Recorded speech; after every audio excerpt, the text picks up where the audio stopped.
Hello and welcome everybody back once again to another GT3 championship. It's the season opener and we're here in France. Paul Ricard, one of the more long circuits in terms of a straight line, is going to get up to some very high straight line speeds tonight. But all in all, we're going to have a fierce competitive championship ahead of us with loads of drivers. I'm your host tonight, Mike Nause. Joined alongside me is none other than Saagar Bakshi. Saagar, welcome. Thank you so much, Mike. I am super excited to see how these nearly 40 drivers do on the grid tonight. This is going to be a very exciting season opener, and this will set the pace for the rest of the season. I can only imagine. And thank you very much for being on the podium, Neo Kabuki. Appreciate you. That name sounds familiar. Neil Kerbal there, thank you so much for the Prime sub. 7 months, that's almost a year. And then Steven Tomazic with a 19-month sub, that's also almost a year. Absolutely incredible. Thank you guys so much for your continued support here at TRACKILICIOUS. It's also September. If you guys are interested in using your subscription or purchasing a subscription, 30% off until next month. And why not get a sub if you've been thinking about it now? If you can't afford it, of course. If not, thank you for tuning in anyways. We appreciate everybody. And we're back again for more championships. We're underway. We have the GT3 opener here tonight. We have the GT4 opener tomorrow for the rookies, as well as the Open Championship. I'd highly recommend checking that out if you guys are interested. !SimGrid for any information on any championships we have that are going to be mentioned. We also have iRacing. We got NASCAR. We got trucks.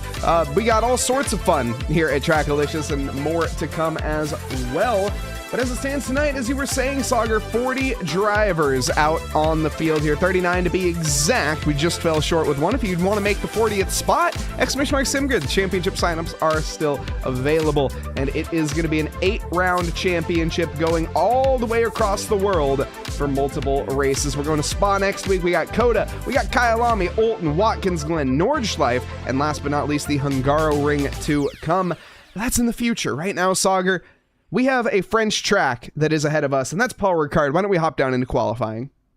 Sounds great, Mike. And not to harp on a mistake, but did you even forget about West Coast Wednesdays? We have so many events going on TRACKILICIOUS that we sometimes even forget one or two. And the season opener at Imola was quite fantastic. And if you missed that, make sure you go down to YouTube and check out the VOD as soon as it's available to watch how crazy and hectic those two 20-minute races were, huh, Mike?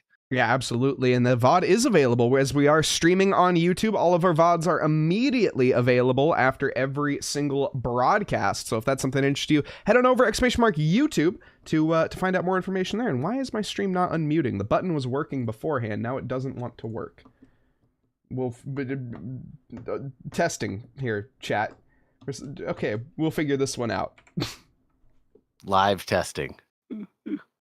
Never know why things break, but sometimes they just do. There we go. At least finally, Mike, things are not going right all the time for us. They got to keep us on our toes and keep us trying to do something different. Otherwise, they wouldn't call us pro streamers, right? The button seems to be working now, so I can't really tell you why it wasn't working. Adam Strange is on the podium, paid with the channel equivalent to the movie ticket. That's such a good way of putting it, Adam. Thank you very much for your support here. In fact, is that your first time sub? 3 months. No, it is not. 3-month streak as well. Thank you so much, Adam, for your continued support. Absolute legend here in chat and one of the more entertaining chatters for sure. Thank you so much. Of course, we appreciate everybody here. George, welcome. Wet Sox, of course, the Provolone fan club is back in strength. We got Kali Official, who's out here missing the opener here tonight. Would have made the 40th on the grid, but unfortunately has to settle for watching in chat. Well, we appreciate you being here. Also, Neo Kabuki with a weird flex, but okay. Fair enough. Dropping 60,000 points for nothing. Cass, Kayla, thank you so much for the sub as well. We got a hype train rolling here. 7-month sub. That's almost a year. In fact, I think I missed Adam Strange 3-month sub. That's also almost a year. My goodness, I'm even a little bit rookie on that one. Welcome. We got a level 1 sub train rolling and Adam Strange dropping another bit-a-roo. What do I think of Kendrick? Hold on. I need to read that on another screen. What do I think of Kendrick doing the halftime show in 2025? He is. That's crazy. I cannot believe that. That is crazy. Steven, I know. Okay, I know. But I'm unfortunate. Liveries? Oh, goodness. Chat, I downloaded them, but some of them weren't uploaded correctly, or I didn't download... I downloaded them. I'll just let you know. I downloaded them, but I will admit some of them do not seem to be showing up, so I do not know the cause for that. My only assumption is they were uploaded incorrectly. Spady Bud also on the podium. Thank you very much for the subscription of 3 months, as Mike would say, almost a year, and 10 months for Flirty630. Thank you very much for the subscription. And 10 months is actually literally almost a year. So thank you very much for that subscription. It is almost a year. Thank you so much, Flirty630, Spady Bud as well. You guys are awesome, long-time members of the community. Also, Mr. Rue back here for the GT4 iRacing. Let's go. Yeah, we have GT4s over on iRacing as well as some NASCAR Truck Series. Very, very fun. Drake's not gonna be able to connect me. Someone taking one of the hundreds of alternate routes that they could take throughout this track there at turn 1. I wasn't sure who that was, but Mike had a fun fact about the number of alternate routes here. We gotta hold that one into the banks. Ah, okay. Sorry. Okay, we have a race that we're going to cover, I promise. We are going to talk about the session here in a minute, but we have a lot of people here in chat that are joining us. We haven't been back for a while. This is the first time we've been on a regular time slot. So welcome back, everybody. Yuki Tsunoda is the GOAT. I love all of the fans that we have in chat. This is amazing. Fun fact about Yuki. I did a fun fact about Yuki recently. I'll have to pull up some more. I feel like you did it on Wednesday. I don't think it may have been Wednesday before or something, but I definitely did do a fun Yuki fact.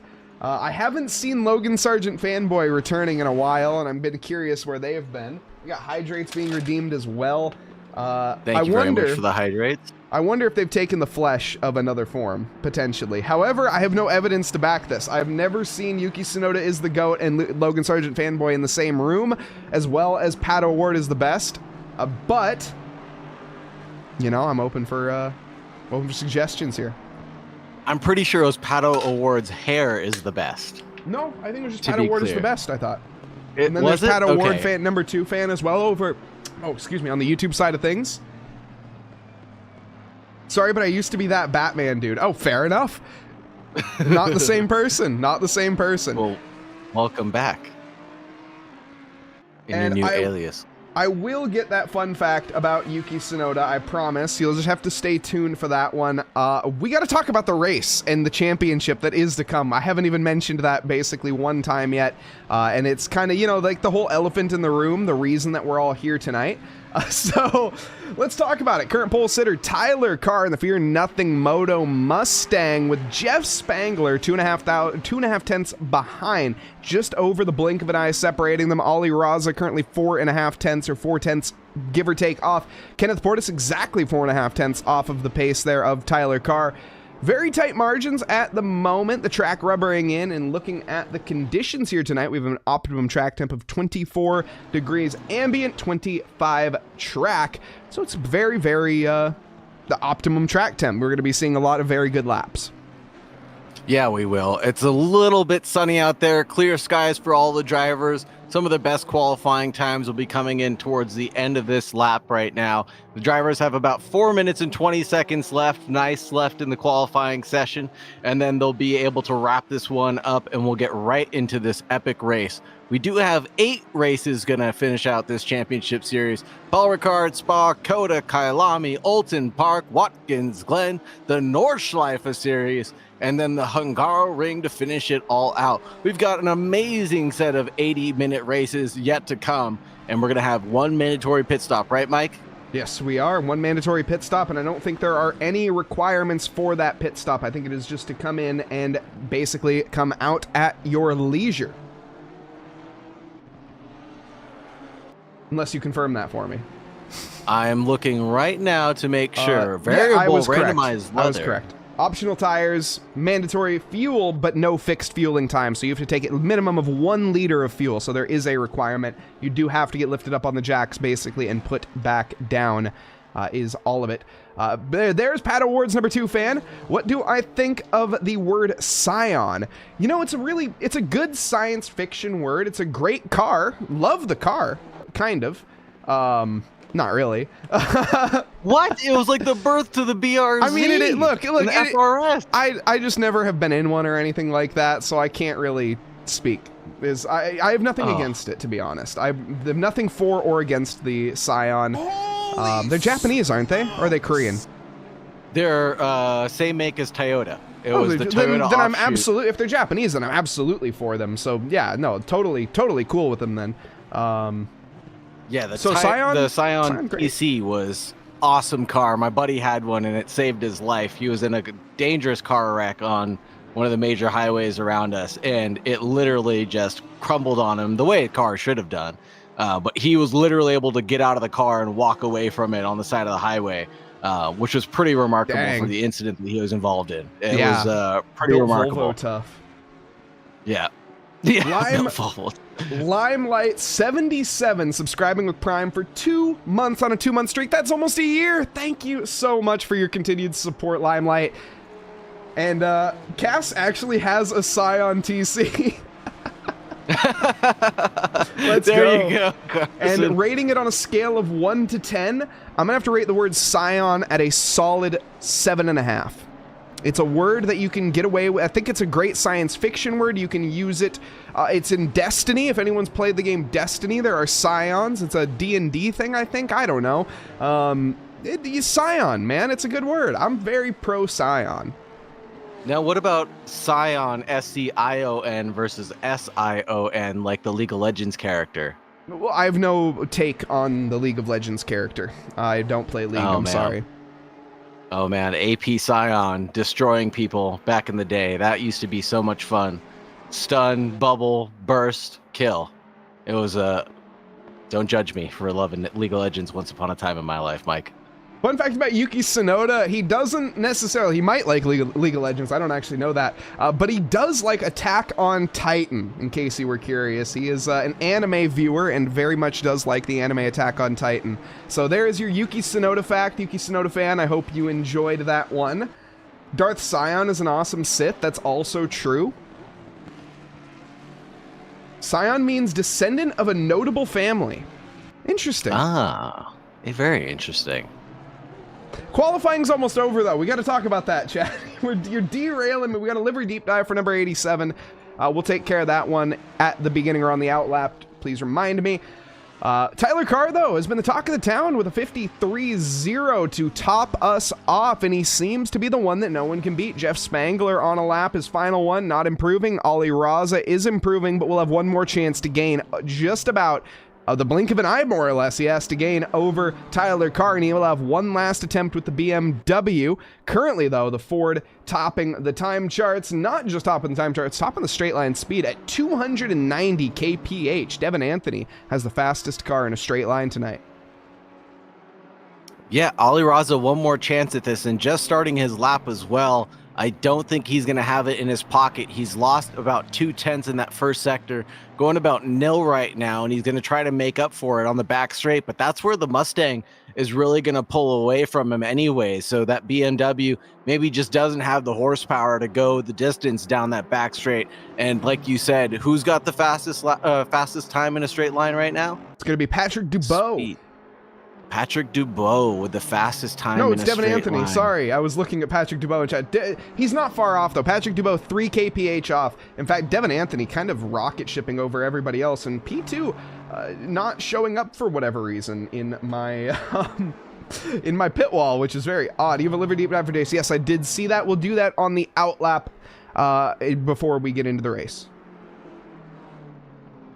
Number 87. Who is that? Patrick Dubois. And Mr. Patrick looks like he has a new livery this week, or he is inside of someone potentially, making it look like he has a new livery this week.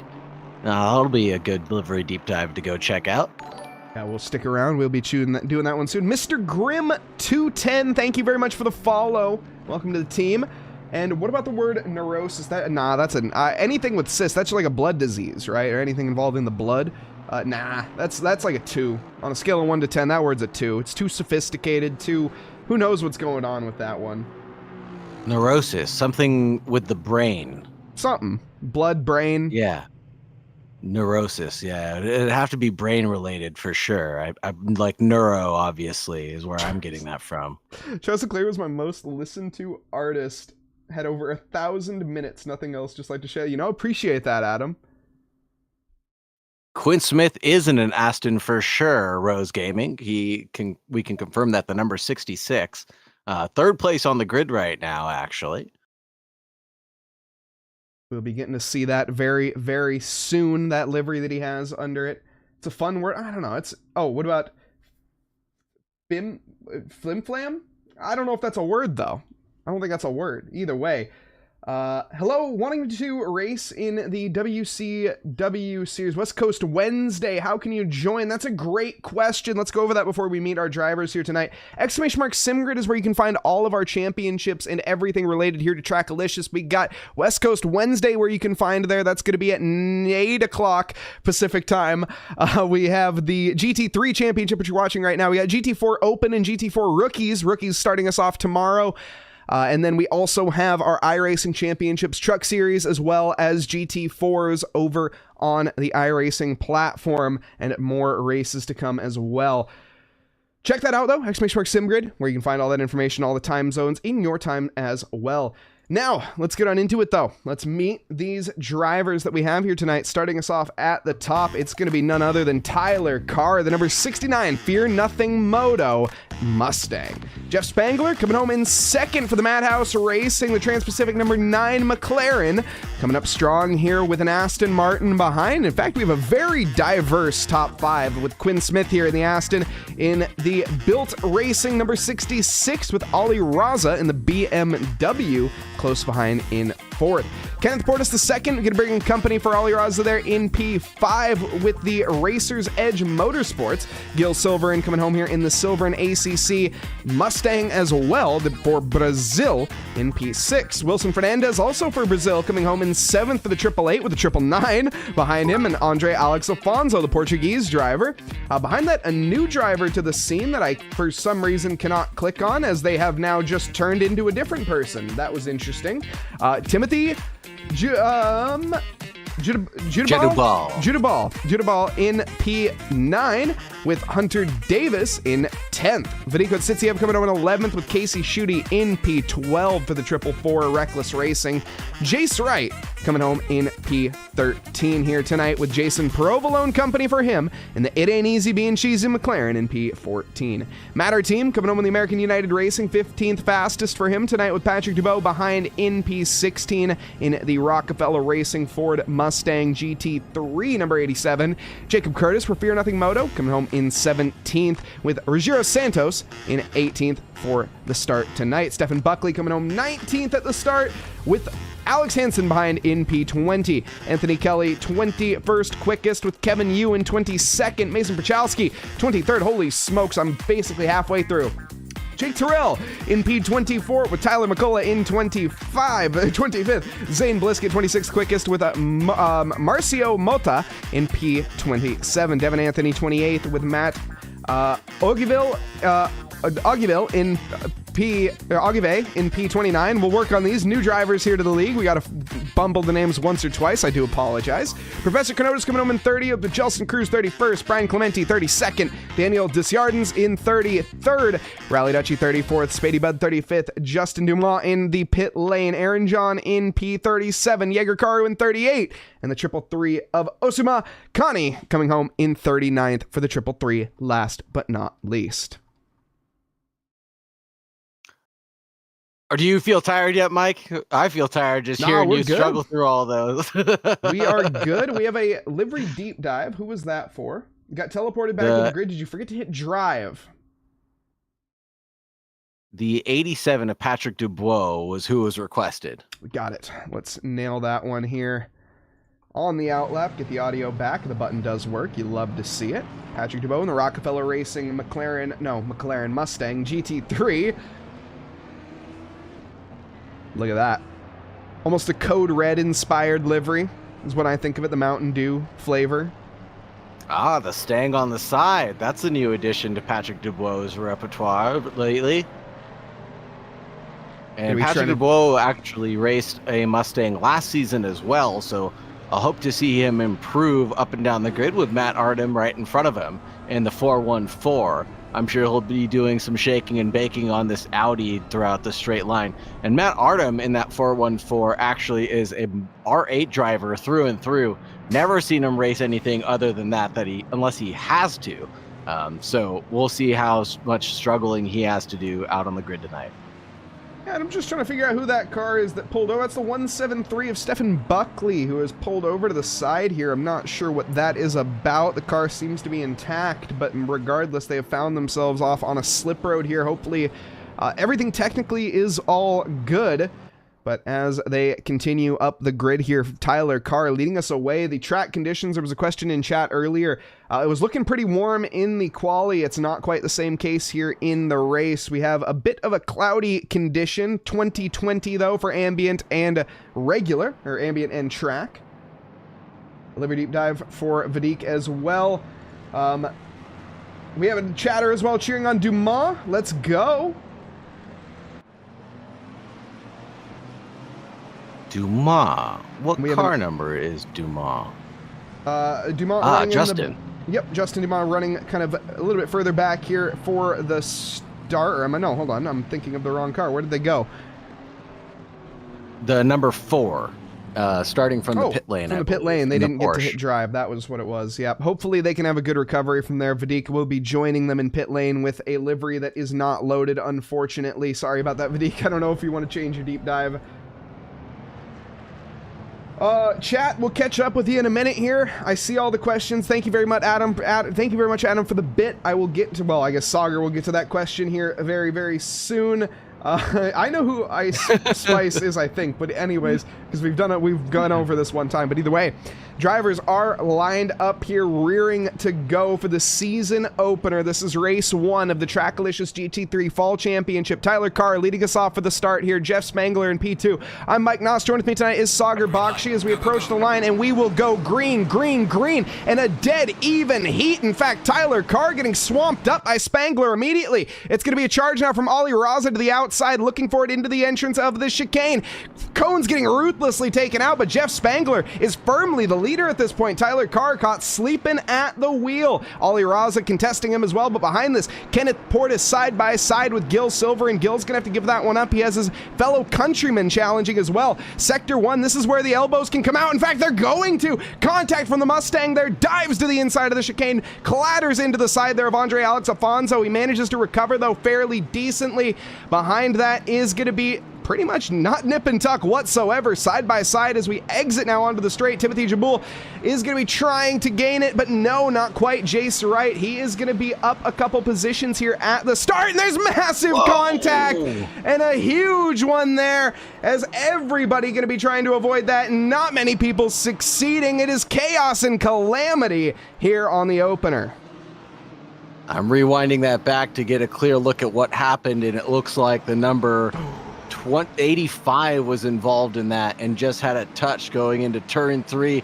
The 395 or the 333 also getting spun around there at turn 4. Not the greatest start to the race for these guys right now. I hope they know it's got 80 minutes left of driving left to go, or about 78 minutes now at this point. Plenty of time to recover from these incidents on lap 1, but no need to go for anything a little too risky right now. We want to talk about Ali Raza. What an amazing move he made out in P3. And right now he's chasing down Tyler Carr as they just finished up the back straight here and going to the start-finish line in just a moment. Yeah, and by the way, that was going to be involved with that at the start. Wilson Fernandez sort of got collected by Gil Silver, and now whether or not there was enough room on the exit, I'm not sure. I didn't quite catch that one, but those were the two drivers that kind of caused the initial pileup there. Here, though, Ali Raza going to be trying to challenge for P2. Tyler Carr, he ended up sleeping at the wheel there a little bit. We have an ad break here in about a minute. I'm going to try to snooze that one. Hopefully ad break snooze for 5 minutes. We will unfortunately have to do that at some point. I do apologize. But now, as we go through, Ali Raza with Quinn Smith behind. Quinn kind of just being that stationary plow here to try to stay in form, more or less, and keep up with Ollie. He's got his nose to the grindstone right now, and right there, he's got his nose to the bumper of Tyler Carr. That's going to maybe push him offline just slightly. Now, is Quinn going to be the one to capitalize here? As you can see, Ollie Raza goes a little bit deep. We have the slipstream. It's going to be BMW versus Aston Martin power with a Ford in front. Heck, why not? Side by side, is that going to open up? No, it doesn't seem like it. The Aston maybe running a bit more of a high downforce setup. Going to have to be trying to find the move into Sector 3. Not too many opportunities. Got to be very, very clever. Let's see, though, as BMW tucks to the outside, breaks the slipstream. The Aston Martin sticks with it through the kink now, down to the actual sort of hairpin-ish. Side by side, it's going to be Quinn Smith diving to Ollie, but he knows Ollie Raza and Quinn, they've raced together once or twice. Ollie Raza, he's raced with Tyler Carr a couple times. In fact, he's found a little bit of a weakness, slips to the outside. He's going to have to try to carry all that momentum through. He's going to be lumbering with the BMW. Tyler Carr fends it off nicely, and he manages to hold for now. Beautiful tactful driving by these guys, and it looks like Tyler Carr really knew how to position his car in the right way, going through the fast right-hander really well, holding on to the optimum line the best that he could. Ollie Raza sticking his nose in there, but that final section, that chicane, turns into a left-right-left section, so Tyler Carr was able to hold on to that optimum line again, being on the inside of that last turn, and then here we are going down the front straight into the first corner now, and Ollie Raza still threatening. Quinn Smith just hanging on by a thread right now, doing the best he can to stay in touch with these drivers, and it's just nose to tail right now. We've got half a second separating 2, 3, and 4 right now, and let's see how long they can keep this together. But looking back, even Kenneth Portis II getting involved in this too. He's a half second back, lurking and lumbering in the background with that Honda NSX. Yeah, he's managed to get caught up here, and you can see how much slower the Mustang is through Sector 1. Ollie Raza almost pushing Tyler through the corners, and that really checks Ollie Raza up and puts him vulnerable to Quinn Smith. Now, we saw in the last lap, Quinn wasn't too eager, I would say, to go for the overtake. He's going to be cautious. There's still an hour and 15 minutes left. I do want to take my eye off this battle at some point, but it's very difficult to when you have events like this. The Aston Martin checks to the outside of the slipstream. He's going to gain all of that air, though, pushing on the front of his bonnet, and any momentum that he had is gone. But that was sort of a defense, though, to Kenneth Portis, trying to keep him out of the slipstream more than stay in the slipstream. I would imagine the BMW a bit deeper than the Aston there, keeps it nice and tidy, does Quinn, but again, not searching for the overtake as of yet. P14 and P13 getting inverted. Devin Anthony getting past Casey Schutte in the background. That was pretty easy, done and dusted. We also had an inverse for position. Is Provolone having an issue? He just went back 2 positions. Hunter Davis and Rogerio Santos also getting positions on them. The battle for 9th and 10th. Let you stay on the lead battle as this side-by-side action continues. This is Devin Anthony right now, and Anthony Kelly from the FNM Moto car, if I'm not mistaken, side-by-side as best as they can. The 664 and the number 7 doing great things, holding on to that inside line, going over the curb as much as possible, but around the outside of this hairpin, I don't think he can hold on. There's going to be a drag towards the start-finish line, and leading in towards turn 1, the Ferrari's out in front. Yeah, Devin here seems to be having some form of issue. He gains a good slingshot, though, almost like he got shot out of a cannon down towards the first corner to the inside now of Anthony Kelly. This should be a sealed overtake, but no, he gets on the brakes a little bit early there. And you can see Anthony, he takes the line with both hands, not giving a second chance to Devin. Now, Devin slipped the position to Casey Schutte. We watched that.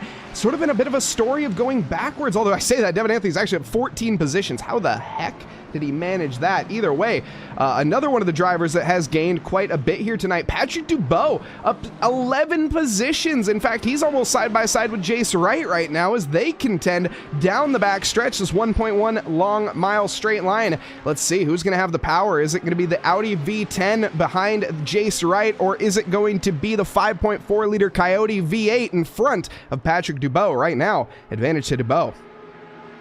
Yeah, and Anthony Kelly from FNM and Tyler McCullough from FNM as well, almost colliding with each other on the entry to turn 1, and that really would have hindered their opportunity to get past Devin Anthony. Hopefully those teammates are going to work together as Matt Ardom goes off in the background, trying to chase down his positions on Dubois. Hold He's that doing thought. all right. sorry to interrupt you there, Saagar, but we just had a big change in position. Tyler Carr has been dropped all the way down to 4th position. He got caught.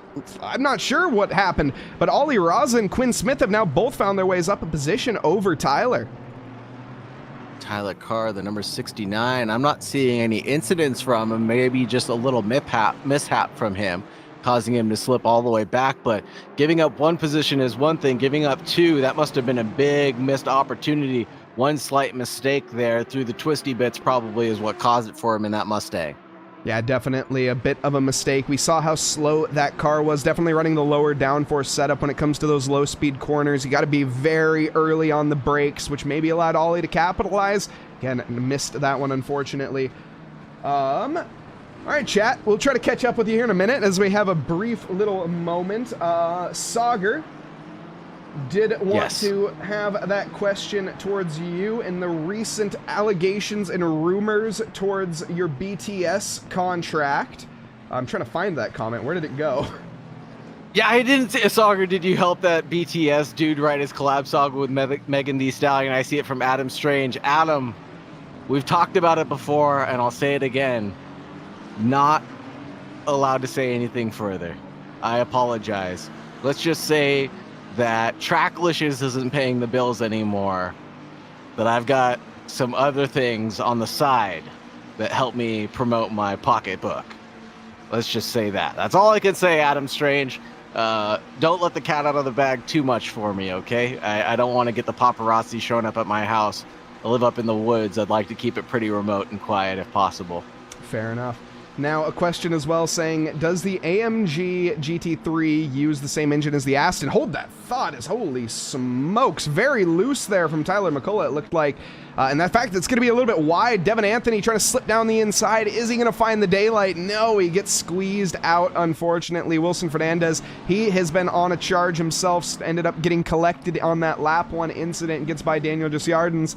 Behind that, Alex Haynes, about trailing by a second. Jäger Karut battling now with Aaron John, one of the newer drivers in the Trackalicious GT3 League. Love to see it. A little bit of damage, though. You don't love to see that, nor do you love to see that line, which allows Jäger Karu to go for an off-track overtake, and he hands the position back, and we'll have to try again on another day. You know, I do want to talk about Zane Blisket for just a moment. Not that we need to go look at him, but surprised to see him in a Mustang. He was a Porsche driver last season, so I'm surprised to see him in such a different car. Not Tyler Carr, but a different car. The 920 goes through on Aaron John. Aaron John goes through on Jäger Carr. A slight tap there coming through the hairpin, and the 920 and the 24 have got their elbows out right now. No love lost between these two drivers, trading paint and almost trying to make a look on the inside as the number 24 takes the look, hopefully doesn't act on it. There's not enough overlap there to make that through, and Aaron John succeeds that position and gets a little track cut to boot. Yeah, not the cleanest overtake I think we've ever seen, but hey, if it's stupid and it works, it's not stupid, right? And unfortunately, that was a bit of a battle of mistakes. Not sure the same could be said here. Professor Kronotis under threat from Vadik and Stitsiev side by side down the back straight. Wilson Fernandez is certainly going to make his presence known in this conversation. We're going to go 3 wide. Oh, the McLaren gets unsettled, though. It doesn't matter. 3 wide into the kink. Somebody has to give here, otherwise calamity is going to ensue. Kronotis backs out first. Wilson Fernandez keeps the aggressive line, but he has to eventually yield as he allows Vadik to hold the position for at least the time being. I think Wilson Fernandez is going to find his way by sooner rather than later, but we'll certainly see. Vadik is not going to give this one up without a fight. Kronotis was super responsive to Wilson Fernandez, getting a little squiggly there on the inside line, was being presumptive with how that battle was going to end up, and thought he was going to slip out of contention there, but just let up a little bit more, went wider than normal, and Kronotis might be out of this battle for now, but he's got plenty of time to make it up over the next 68 minutes that we have left in this race. Yeah, plus strategy could come into play as well here at Paul Ricard. I'm not sure we're going to be seeing drivers take tires. It might just be a straight-up grab fuel and go. I think that might be the best one in a 75-minute race. Wilson Fernandez, not close enough there to make a move. Also, I did literally stop in the middle of my sentence. The AMG GT3 is a 4.9 No, the Aston Martin is a 4.0 liter twin-turbo V8, and the Mercedes-AMG is a 6.3 naturally aspirated. There's the move. Whoa! Not quite the cleanest move. At least it's a look from Wilson Fernandez onto Mota, his fellow countryman.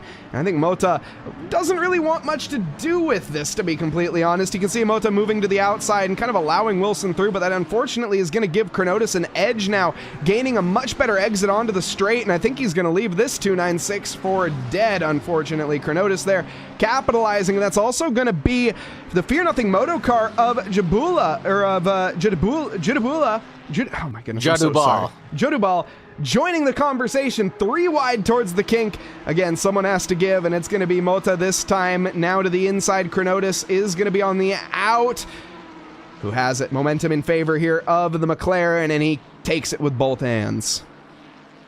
Yeah, seriously good heads-up driving. Chronotis being super tentative with this as well. Oh, it looks like Mason Pirochowski had an incident coming through the double right-hander. He spun around and teleported back to pits, if I'm not mistaken. Don't know what happened there. Let me do a replay, and I will get right back to you. I think we're in this right now, I think, and I'm not sure I'm on Mason Pirochowski or not. I'm on a replay. It looks like a Nissan GTR. Where the heck did Mason go? Did he leave? I think he left. Yeah, he left, so I can't get a replay on it, unfortunately.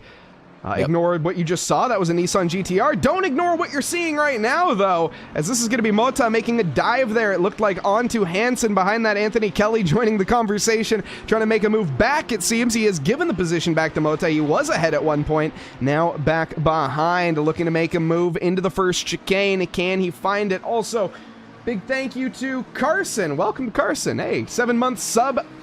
That's almost a year. Hope you're doing well, Carson. Welcome to chat. Welcome back, Carson. Love to see you, brother. Hope everything's going well for you out in college land. Hopefully you're meeting some nice and wonderful people, nicer than us. Drive-through penalty for Rally Dutchy already as well. He must have got that for track limits, the 6-2-1 in 26th place. That'll put him at the back of the pack, certainly, as the race goes on. But here we're looking at the battle between Quinn Smith and Ali Raza as this battle still rages on and really just left Tyler Carr out for dead there in the background, 2.6 behind. And it looks like Ali Raza is going to hold on to this, and he's only 5.4 back from Jeff Spangler, who's holding on to first place right now. Yeah, and he is pulled a decent gap as well, 5.5 seconds. Spangler invalidating a lap, though. Need to keep an eye on that, as track limits could become an issue with the time in this race, especially here at Paul Ricard. Sector 1, very, very, very easy to catch a track limits warning. Sector 3, kind of easy, but not as easy as Sector 1. Well, why don't we go on board? I don't think we have any full onboard laps, but let me go on board with Quinn Smith, and I'll point out a couple of the problem corners. So the first chicane, not too much of an issue as we go, and we have the night settings on, chat. Hold this. Let's make it look a little bit better. Ah, look at that. You can actually see the cars a little bit better now. So through the first chicane, not too much of an issue. Now as we approach the second chicane, this is where things start to get a little bit more dicey. We have a back marker as well. That's Jake Terrell getting getting involved. Moves out of the way very respectfully, but you can see right here, this is a problem corner. Super easy to go deep onto those inside yellow curbs and invalidate your lap. Quinn Smith, he caught the dirty air though, and kind of just has a big moment of oversteer, almost washes the car off into the off the track, manages to hold on to it. A lovely save from Quinn, and next up he is going to get a little bit of a slipstream from Terrell, but he will have to yield a little bit of time though to Ali Raza. Behind that, Kenneth Portis trying to keep Tyler Carr in, well, contention for the time being. This Honda NSX, the I think lone Honda NSX on the grid, doing wonders tonight. Sure is. It's doing great things. And Adam Strange is asking for a fun fact about Billie Eilish. Do you have one for him, Mike?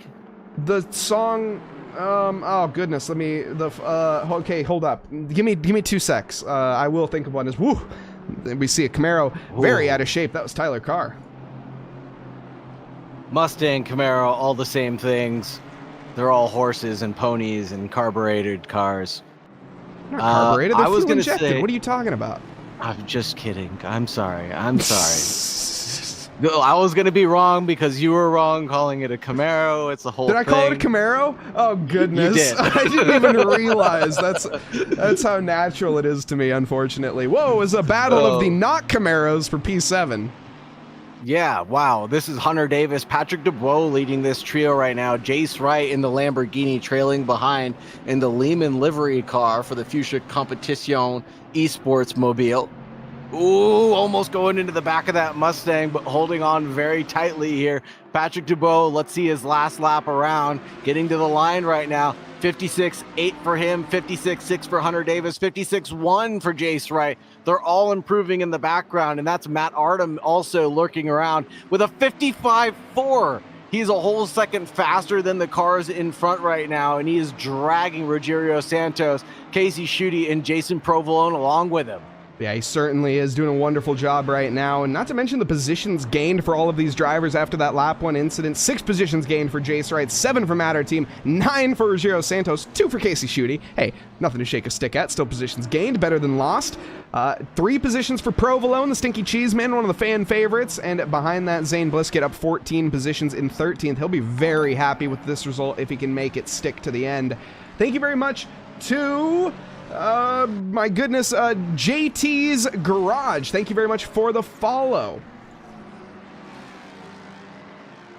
Welcome to Tracklicious. We've got a lot of battles coming up and down the grid right now. We have Tyler Carr and Kenneth Portis both going a little bit slowly through the fast right-hander. There's a battle between Kenneth Portis II right now and Patrick Dubois. No, excuse me, Tyler Carr. They're all battling it out right now, the 3 of them just going wild on each other right now. The battle for 4, 5, and 6. The NSX just moving things forward as fast as he can, but getting chased down by that monster livery BMW. That's Terrell, and oh my goodness, as a back marker, but he became a very scary back marker for a moment there. Needs to discretion is the better part of valor, Jake.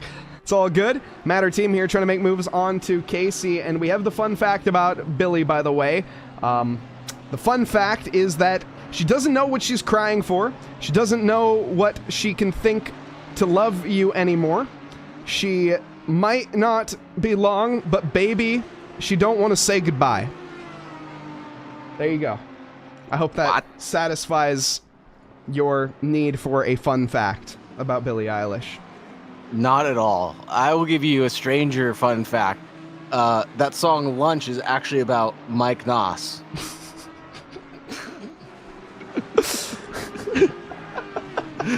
Matt Artem getting chased down right now by, Alec Hansen getting chased down by, who is this? Kevin Yu in the background, the battle for 21 and 22.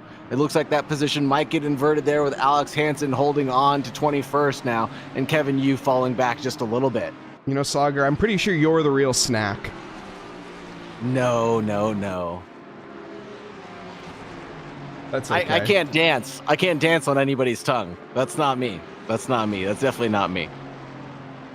Mike, we need Mike to Mike's take on this yesterday. What was my take yesterday? Wow, what is happening here? We're side by side as we have a Ferrari, Rogério Santos caught off guard, it seems, or at least I've been caught off guard. Rogério Santos down, though. To the inside is going to be Patrick Dubois, but isn't going to have the light of day. Rogério's has the optimal racing line, and he manages to hold on. Casey Schutte, though, has been overtaken very recently. He is going to be trying to gain back up to his rightful P6. He's got a ways to go, though. Anthony Kelly and Desjardins getting a little bit of contact there through the fast right-hander, and they're getting into the double right-hander right now. They're getting close to each other, but no touching anymore for these two drivers. They're doing a great job of keeping it clean. Mike, the question was, Mike, Ike Harley premiered 17 years ago today. How does that affect the media landscape as we know it? You know, iCarly was... okay, hold that thought. We're 3 wide. As we're going now into Sector 3, it seems to have resolved. Kevin Yu holds on. Okay, we're good for the time being. Holy smokes, indeed. That is going to be Dr. Porkchop on the podium. Been on the podium here for a whopping 6 months. 4-month streak. That's almost a year. My goodness, thank you so much. How long has this race been? It's an hour and 15-minute race. We have been elapsed for roughly 22 minutes have been underway, and we got 58 left. But now, iCarly, absolute classic. First off, debuted in, or was cast in, or not cast in Seattle, but it was, what is the word? The plot was in Seattle? No, it wasn't shot. I don't think it was shot in Seattle. It was staged in Seattle.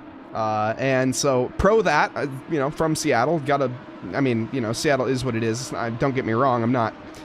It's Seattle. But it took place in, yes, there we go. Yeah. But, you know, to be honest, I think that it is a classic. Gibby, an all-time classic on media. I think he really set the framework for a lot of different characters moving forward. He was very impactful for his time. Stop it. I cannot agree with this at all. Maybe I'm just not of the generation that watched iCarly, but I felt like it was a That's So Raven knockoff. It was basically That's So Raven Simone. Ooh, wow. More side-by-side action. We're going to have to not stop talking about Raven. We do got to keep an eye somewhat on that. That's So Raven was a decent show, but I also thought it was after. I don't know. That show I remember the name, but I for some reason don't remember anything about it. Her dad was someone famous. Someone fact-check me on this. Her dad was someone famous, and that's basically how she got her own show. That was a whole thing. Have in common? Everything. It was like a laugh roll comedy show. Patrick DeBow almost getting ran into the back of right now by Casey Schutte. In the meantime, coming down the front back straight. I think it was the same setup. It was the same exact setup. There was the same number of boys, girls. I don't know. iCarly was a beautiful show that inspired many shows of its genre, helped create the modern trend of sudden absurdity, setting the footwork for shows to lean into randomness. Carson loved that show. Spencer was a champion. So, oh my goodness, side by side, Vadik and Provolone here, heading down towards the final corners. As they go, into the sector 1, and that's going to be a send and a half from the Ford Mustang of Zane Blisket. Makes it stick. Gotta keep it on the circuit. He does manage to, but from downtown, Zane, an absolutely stellar one. Let's go back and watch that again. Look at this. Zane here, coming into the braking, sees the opportunity, and he grabs it. A little bit of contact. Rubbin's racing, though. It's a Ford. It can take a little bit of contact. Just a little bit of touching there on the side panel of that door from the car behind, but doing well to manage to keep it going straight. Patrick DeBow still under threat from Rogério Santos. The battle for 8 and 9 rages on, and that Lamborghini joins the track right in front of Patrick DeBow, and hopefully he's able to keep that position now. That was a bit of a code brown, to say the least. Yeah, big scare. That was a big scare, to say the least. Rogério Santos gonna be a little on edge. So was Casey, so was Matt, but all in all, Patrick here, yeah, certainly going to be coming in for a new set of underpants in the next stop. I have no doubt for that. That might add a couple tenths onto his pit stop, but hey, you know, who's counting? Behind that, we do have a bit of a development between Tyler McCullough and Aaron John. Aaron here, he's been caught up in he's been caught up in a couple battles so far. Okay, every time I put the camera on him, he seems to make a mistake. I'm sorry, Aaron. Exclamation point curse in the comments, please, to run the counter again from Mike. Yeah. Don't forget that. 2, 3, we can give him 3 exclamation point curses, please. Those are back markers. He's fine. Those were the front markers getting by him. That was all good on that part. But no, definitely one curse. And is it even working? No. Why would it work? Why would anything here at 7-second penalty for Esteban Ocon, though? True. And Cliff Spencer is who I aspire to be. I agree, Carson. Carson. You guys. Dude, when do we get that show? I feel like we had it. I want a reality TV show about Carson. That would be pretty entertaining. The Life at Syracuse. That would be interesting. The rugby star, the commentator, the broadcaster, Carson Cass. Patrick DeBow trying to get through on Jace Wright right now, up in front of this battle right now. The racer, I would recommend contacting Eric Gakassian. That's who I would reach out to that one. I am not the man to talk to in regards to that. Lovely scrap, though, between all of these drivers. Anything can boil over at any point right now. This is a boiling pot of water, and, well, it's certainly, you look away for 1 second, it's going to be steaming up very quickly. Jace Wright, he is trying to get the position onto Patrick Dubois, but Patrick has been holding off wonderfully. He's gained 10 positions so far, and he's looking to keep all of those. He doesn't want to hand any back at all. Rogério Santos, though, for Brazil, currently the highest running Brazilian driver. Casey Schutte behind. Wilson Fernandez also on his recovery drive started up much higher, ended up getting in contact early on. He is in 13th position for right now. I'm assuming we'll gain a few more positions by the end. In fact, speak of the boss, there is Eric himself in the Nissan GTR. I've seen Eric run this GTR before, and when I spoke to him last about it, he said he just wanted to drive something different with no pressure, and it seems that he's able to get that just out of this GTR. Something different, something a little bit more nimble than what he's used to driving before. I think he's out there to really just have some fun tonight, and hopefully he's doing just that. Now with that contractually obliged screen time out of the way, Zane Blisket under threat from Provolone while he is pressuring Wilson Fernandez. Ooh, and a bit of a move here. Aaron John going backwards at this stage. He made up quite a few positions early on, but he's gone and dropped a few since. That damage definitely playing a bit of a role, I would imagine, onto that. But still 8 positions gained, though, for Aaron John. Nothing to shake a stick at right now. Jake Terrell, also very close behind. And just in the background, Jeb Udall was able to get passed by Aaron John. And that was Aaron John getting the commentator's curse for the final time. I'm sorry, Exclamation Aaron. point curse in the comments below for what we've done to Aaron John. And Kevin Yu going side by side with Professor Chronotis down the back straight here.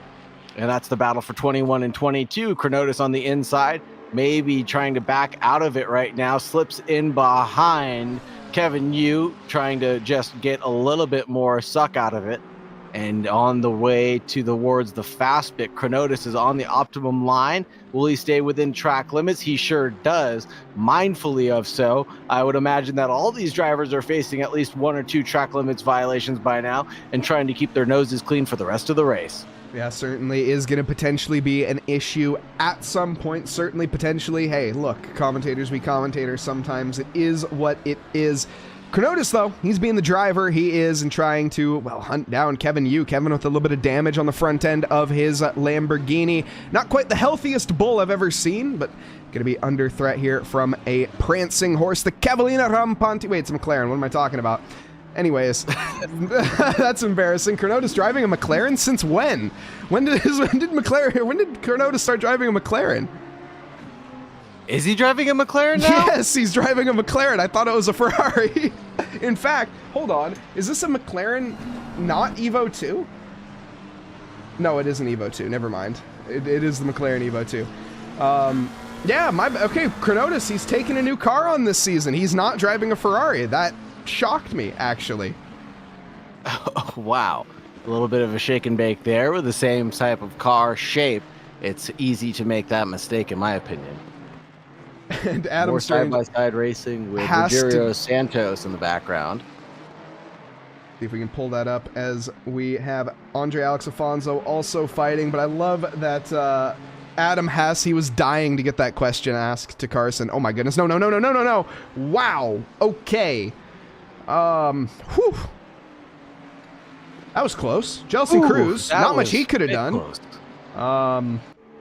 Yeah, he took to as far as right as he possibly could there because I think he saw what was coming. Let's see, though. Ollie Raza, he also can see what's coming, and he knows that there's an Aston Martin shape in his rearview mirror, and it has not gone anywhere in the past, 16 laps. Yeah, and the name on that driver's helmet's going to be Quinn Smith, chasing down Ollie Raza, doing a great job of staying within touching distance of Ollie Raza, despite Jeff Spangler still running away with it. He's about 4 or 5 seconds ahead of these two drivers right now, but they're staying pretty nip and tuck right now and working together to try to close down that gap. They are walking away from Tyler Carr right now, who's in 4th place with almost a 6-second gap from him to Quinn Smith in 4th place. Kenneth Portis II is working on things, though, in that NSX. He's 1.6 behind in 5th place. Rogero Santos, update on him, has caught some damage on the front end. Looks like he just had a yellow flag dropped behind a few drivers, behind Wilson Fernandez. In fact, he is no longer the leading Brazilian. Wilson Fernandez has taken that title. Rather unfortunately, to be honest. That was a bit of a mistake, I would imagine, from Rogero's. Or a collision. I'm not sure they was in that hot fight there with Jace Wright that could have boiled over finally. We did miss that, though. Back to the action with Quinn Smith. Quick pit update right now. Vedek Ostesiev has taken his pit stop right now. Eric the Boss Kakasi and Devin Anthony has as well. Oh, not Devin Anthony, excuse me. Gelson Cruz, Tyler McCullough, and Justin Dumont, all the way back down to Timothy Jadubal, Jake Terrell, and we have Matt Ogilvy. Jaeger Caro, Gil Silverland, Brian Clemente, Andre Alex Alfonso, Jacob Curtis from FNM, and Steven Buckley taking 2 right now. And do I think that there will be an F1 driver ever shorter than the short king known as Yuki? No, I'm pretty sure Yuki is going to be the biggest manlet in Formula One ever. I don't know if he is, but he is definitely going to be for the statistically speaking, he will be for the foreseeable future. The biggest what did you call him? Manlet? Define the word manlet for me, please. A short king would be a manlet. Okay. It's not an offensive term. It's just a fact. Fair enough. I wasn't familiar. Thank you for educating me and the fans at home. It's a good word. It is. I might start using it on some people that I know. Yeah, I would recommend it. What do you think of my Yuki reality TV show pitch? I think Yuki would smash on a reality TV show. He would be such an entertaining character to watch at all, like especially for like his after hours Yuki. He gets a couple drinks in his system. My goodness, that could be some entertaining content. Drive-through penalty coming out for Ogilvy right now, the number 75. He'll have to serve that as well, as he has already taken 1 pit stop. He's going to have to take another one. Stefania, I'm not sure what to take from that. Gilby. Wait, Gil. Oh, wait, O'Gill? Is it O'Gill? Ogilvy. Okay. Ogilvy. Thank you very much for the pronunciation guide. Yeah. That makes it. Thank you. Okay. I was wondering what the heck you were on about there for a second, but then it clicked. Ogilvy with a drive-through penalty. Gutting. Thank you very much, Stefania. Sorry, he would... Look, Carson, I realize what I said, but it's fine. Just don't put that word into... Whoa! Yeah, we got space. That one was a deceptive one. But this one isn't going to be deceptive. The Aston is going to try to capitalize on the Lamborghini running wide. You can see the front downforce is lacking for Kevin Yu with the front damage on the splitter. Needs to kind of tidy it up in terms of his lines, or Desjardins is going to be capitalizing on that and finding himself ahead sooner rather than later. Matter Team just got overtaken as well by his, I was going to say fellow, or used to be teammate. No, either way, I don't think they've ever been team. But Matter Team gets overtaken by Vedek, and Vedek here looking to drop him like a hot potato. Hot potato, speaking of Jake Terrell in 28th position right now, getting hot and heavy with Justin Dumont right now. Dumont starting from pit lane, if I remember correctly, at the start of this race. I know that was almost 30 minutes ago. Almost doing a little shake and bake action down the back straight right now between the two drivers. They're doing some pretty killer things here in the background. Yeah, they are getting a little bit feisty as the time rolls on. I'll be interested to see what the strategy call is for either one of these drivers, if they go with the aggressive undercut or decide to ride it out for the long run and maybe go for a lack of a stop in terms of just going towards the very end and trying to pit last second. Do you think that Sabrina Carpenter calls her Irish boyfriend a hot potato? I've never seen him, but if somebody called me that, I don't know how I would feel. You wouldn't feel complimented by the fact? I don't know. I need Irish the context. Staple? It will be it will be papaya It will rules. be papaya rules. Whoa, as that's going to be Brian Clementi doing his best he can of getting out of the way there for a back marker. And Mike, which Batgirl is the best and why is it Cass Kane? I'm going to have to agree that with Cass Kane because of Carson Cass and say that it's Carson Cass Kane. Somebody Photoshop that, please. But beyond that, I... Uh-oh, did the stream go down? No one likes Halle Berry? I swear to goodness, if the stream went... No, okay, the stream is not down. It's just that it had Stream's still up. Just had to refresh. Maybe I should lower the quality and everything would be better. I don't need quality on my stream. Sucking up all my bandwidth. I'm almost positive Halle Berry was a gorgeous Batgirl as well. I'm going to have to Google Cass Kane very quickly. I think that's a good point, though. I think, considering from what I know... No, it hiccuped? What do you mean by that, Carson?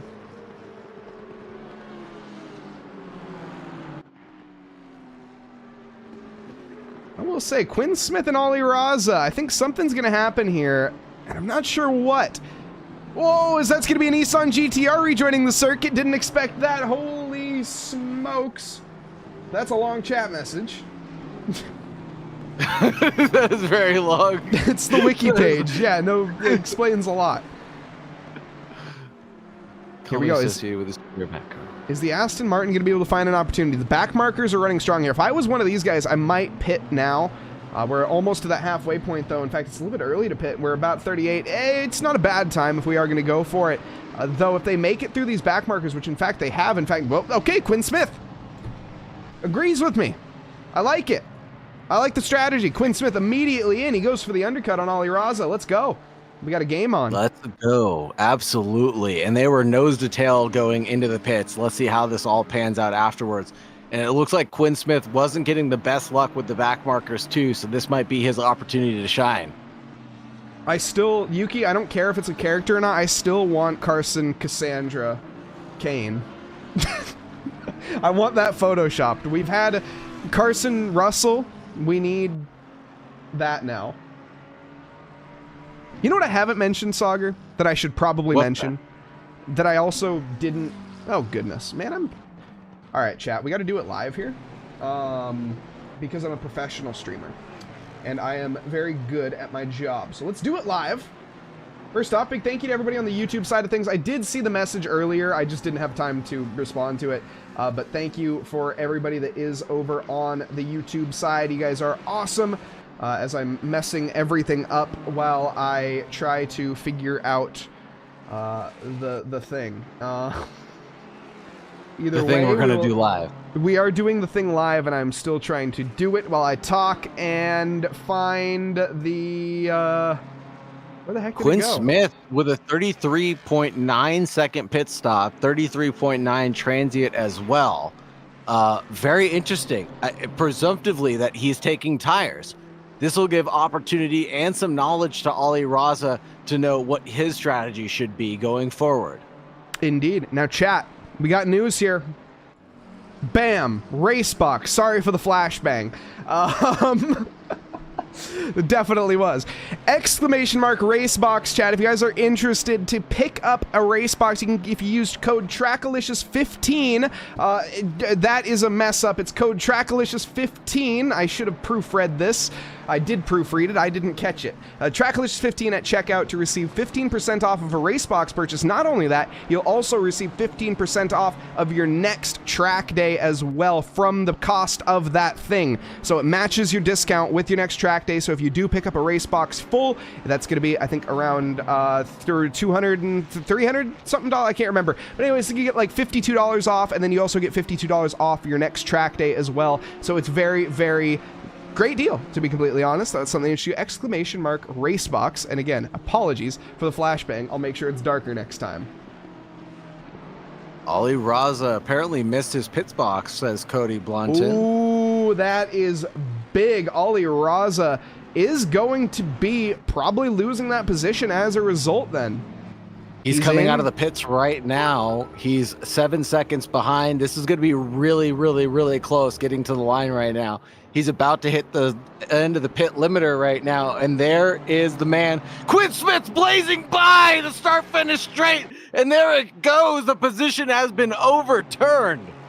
Quinn Smith going to be potentially in P2. Keep in mind, Jeff Spangler, he is still the one leading this race and has been for the pretty much entirety. He's walked away with it from the start and shown absolutely unmatched pace from the Madhouse Racing team.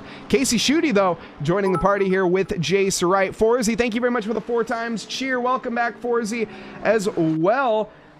And thank you very much to Logan Sargent, or Adam Strange, excuse me, for the singular bit. Bought a bunch of Logan Sargent merch, and now there's no, right before he got sacked, and now you have a bunch of Logan Sargent merch with no Logan in Formula One. Hey, look, he'll be in a different race, or a different race series soon enough. The merch is not in vain. I was actually debating buying some myself. Because it's all on sale right now. Well, there's that, yeah, but it's also like, you know, Williams, too. Go Williams. Like, so. You guys are interested? That's right. Yeah, if you guys want to, I'll be a supporter of Williams. I'm a huge supporter on Williams. If you guys want to catch me on Williams, I'll be on tomorrow. Let's plug that. Why not? I can do that. This is my platform. I can plug other things that I do as I accidentally do that. Okay, tomorrow morning, Magic Mondays at 10 a.m. Pacific time. So that's going to be about 1 o'clock for the Easterners. Over on the Williams Esports channel. If you guys want to catch me, I'll be over there. Catch Mike over there.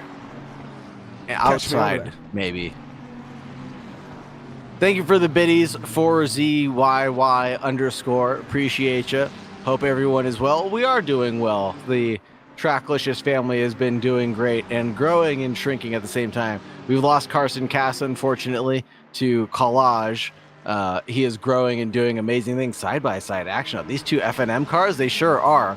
That'll be Tyler Carr. No, excuse me. Tyler Carr and Anthony Kelly.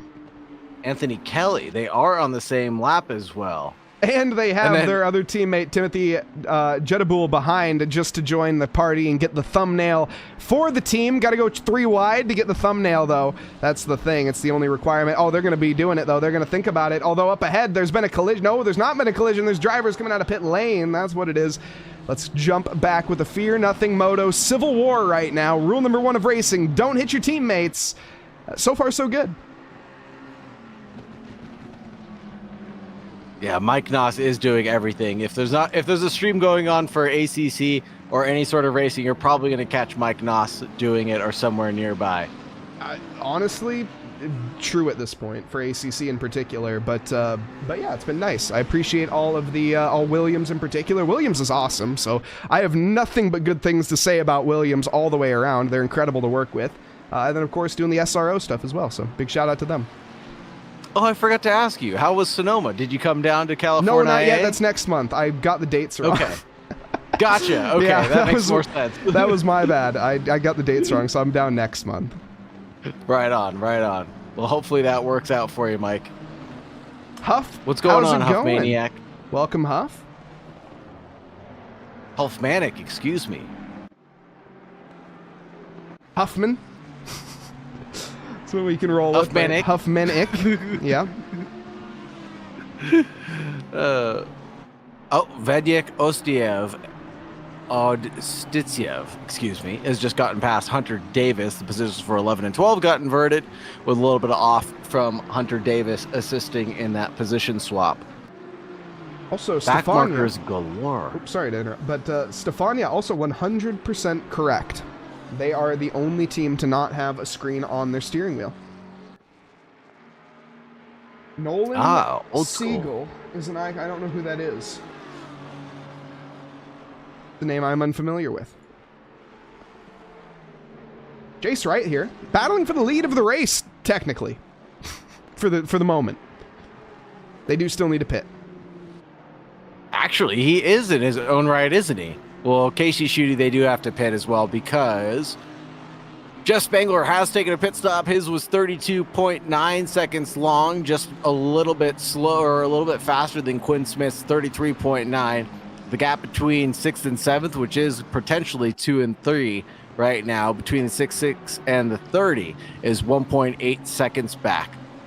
I'm looking at Hunter Davis and Wilson Fernandez. They're in the next battle out on track, the 12th and 13th position. They're getting awfully close and getting involved with more people. And here's Jace Wright chasing down Shooty. Yeah, that's actually going to be shake coming. and bake.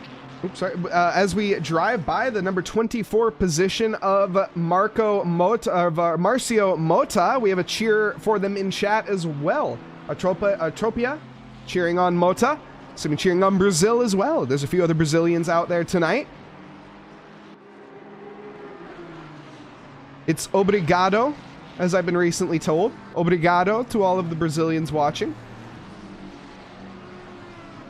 Hopefully I said that right.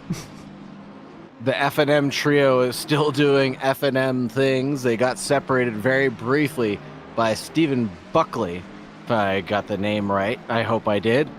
Yes, Stefan Buckley, excuse me, the number 173, just getting right in between the F&M sandwich that is going on in the background. And a fun fact from Huff. Huff, I got you. Oh my goodness, hold that thought. As Wilson Fernandez goes side by side with a Ford Mustang. That's Hunter Davis, and that's not going to be too much of a fight. He gets dispatched with relative ease.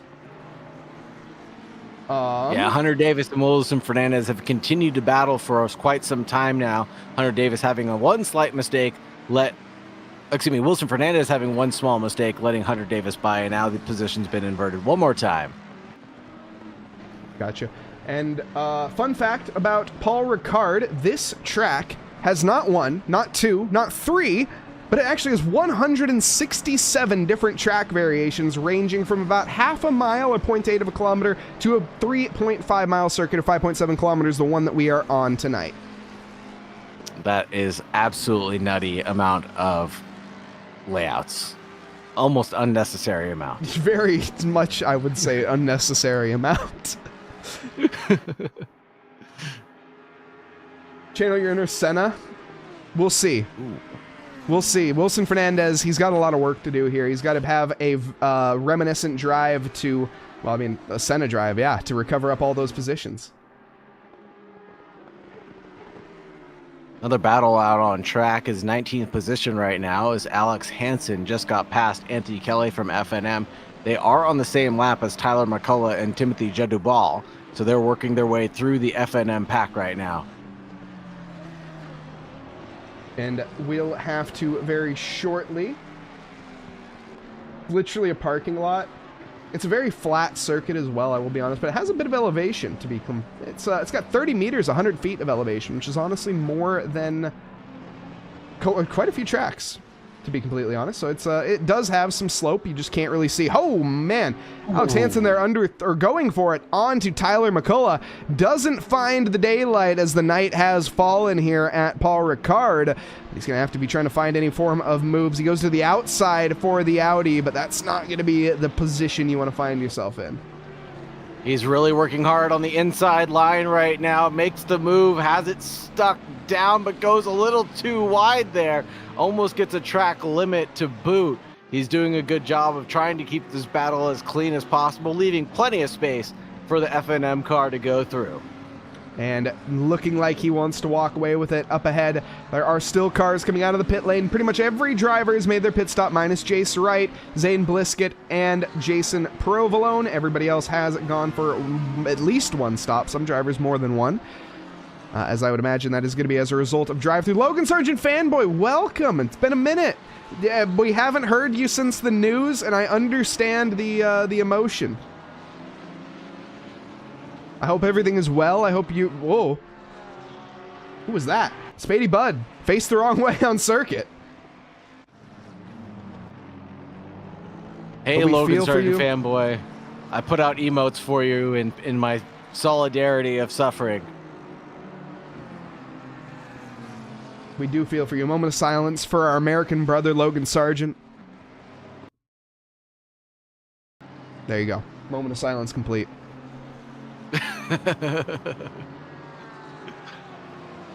Just been offline since, been reading books. Books can actually be fun. As somebody who is absurdly dyslexic, I do not agree. That in college? Hey, fair enough. That's, you know, important.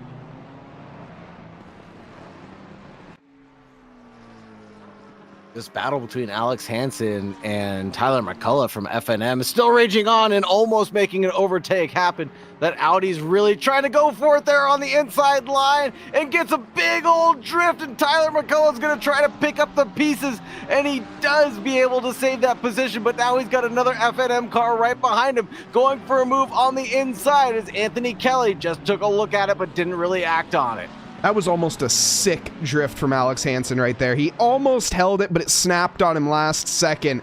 Very, very close. Great job, though, from Anthony there, getting by and capitalizing on it. Now Tyler McCullough ahead of him. His teammate trying to dispatch the likes of Dumont, one of the drivers that has been cheered on here tonight. Dumont currently running down in 36th position.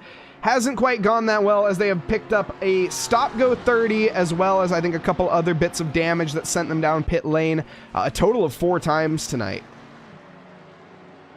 Back at it, though, side by side. Alex Hansen trying to the outside. It'll turn to the end if he can keep it for long enough, but no, he cannot. It's going to have to be another lap attempt for the likes of Alex here. Anthony Kelly holding on, but is it by a thread, or does he have a firm grip on it? He needs to get by Dumont here to try to get behind his teammate so they can work together to keep Hansen at bay.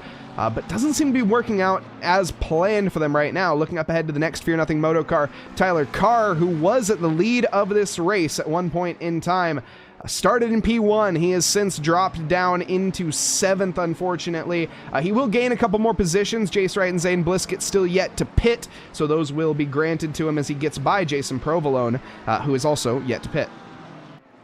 Yeah, a lot of the drivers have taken their pit stops. The only ones left, Jace Wright, Zane Blisket, and Mr. Provolone, the big cheese himself, not taking their pit stops till the very last minute, it seems. Interesting strategy for these boys to try to give to the very end. Tyler Carr is working those tires really hard through the twisty bits.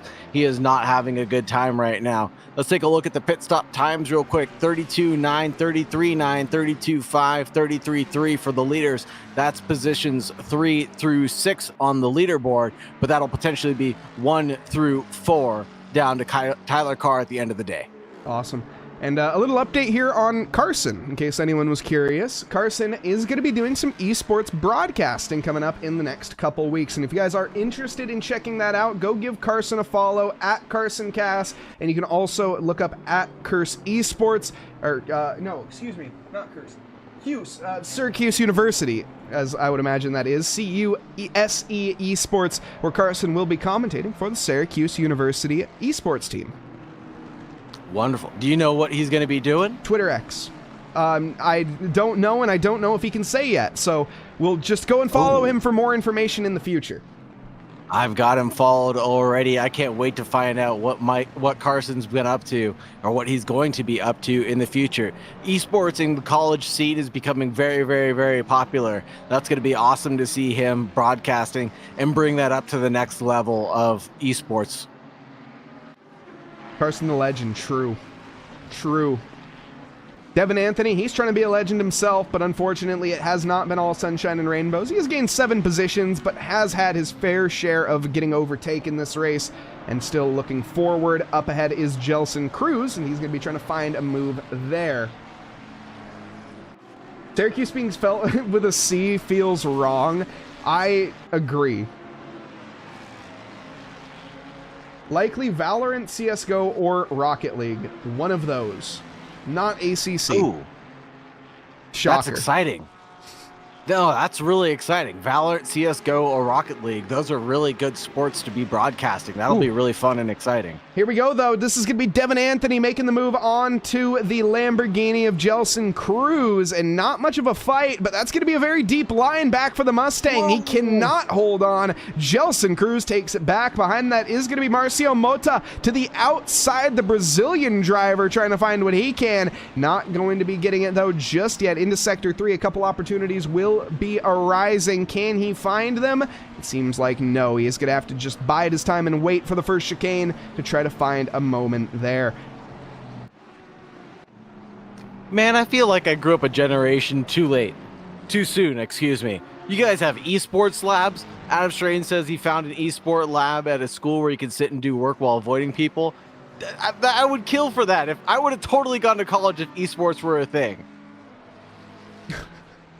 But unfortunately, no, military was the life for me. Esports are a thing, and college is still not a thing for me. Wilson Fernandez here, side by side through the kink. He almost makes contact with Vadiko Stitsiev. He doesn't, though. Into Sector 3, down through the hairpin loop now.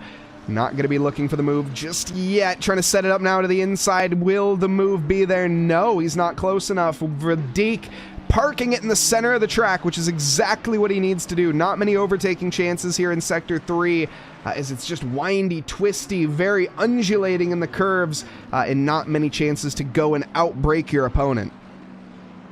Yeah, he's trying to make it work the best he can, but really you're going to have to stay tucked in for the first sector and try to make it work through Sector 2 if at all possible. But staying as close as possible is going to be the most important thing for Wilson Fernandez right now in that 888. Yeah, he's looking to make up the most he can. He's still down 4 positions. Looking at P7 is where he started. He thought he could do a little bit better. Wilson Fernandez, he's been on the up lately, too. He's a driver that we previously has won, I think, a championship. Don't quote me on that, but certainly has won races before. But it's been a while since we've seen him on the top step, and, you know, a little bit gutting here for race 1 tonight at Paul Ricard. He is going to have to try again next week to see if he can maybe make it into the top 5. Top 10, though, still on the cards. Yeah, still in the cards. A lot of people having their big position gains and losses right now. Jason Provolone's up 7, Shooty's up 4. The big shaker and baker right now is Gelson Cruz up 10, Erica Cossian up 14, Andre Alex Afonso and Gil Silverland involved in earlier accidents down 21 and down 25 respectively.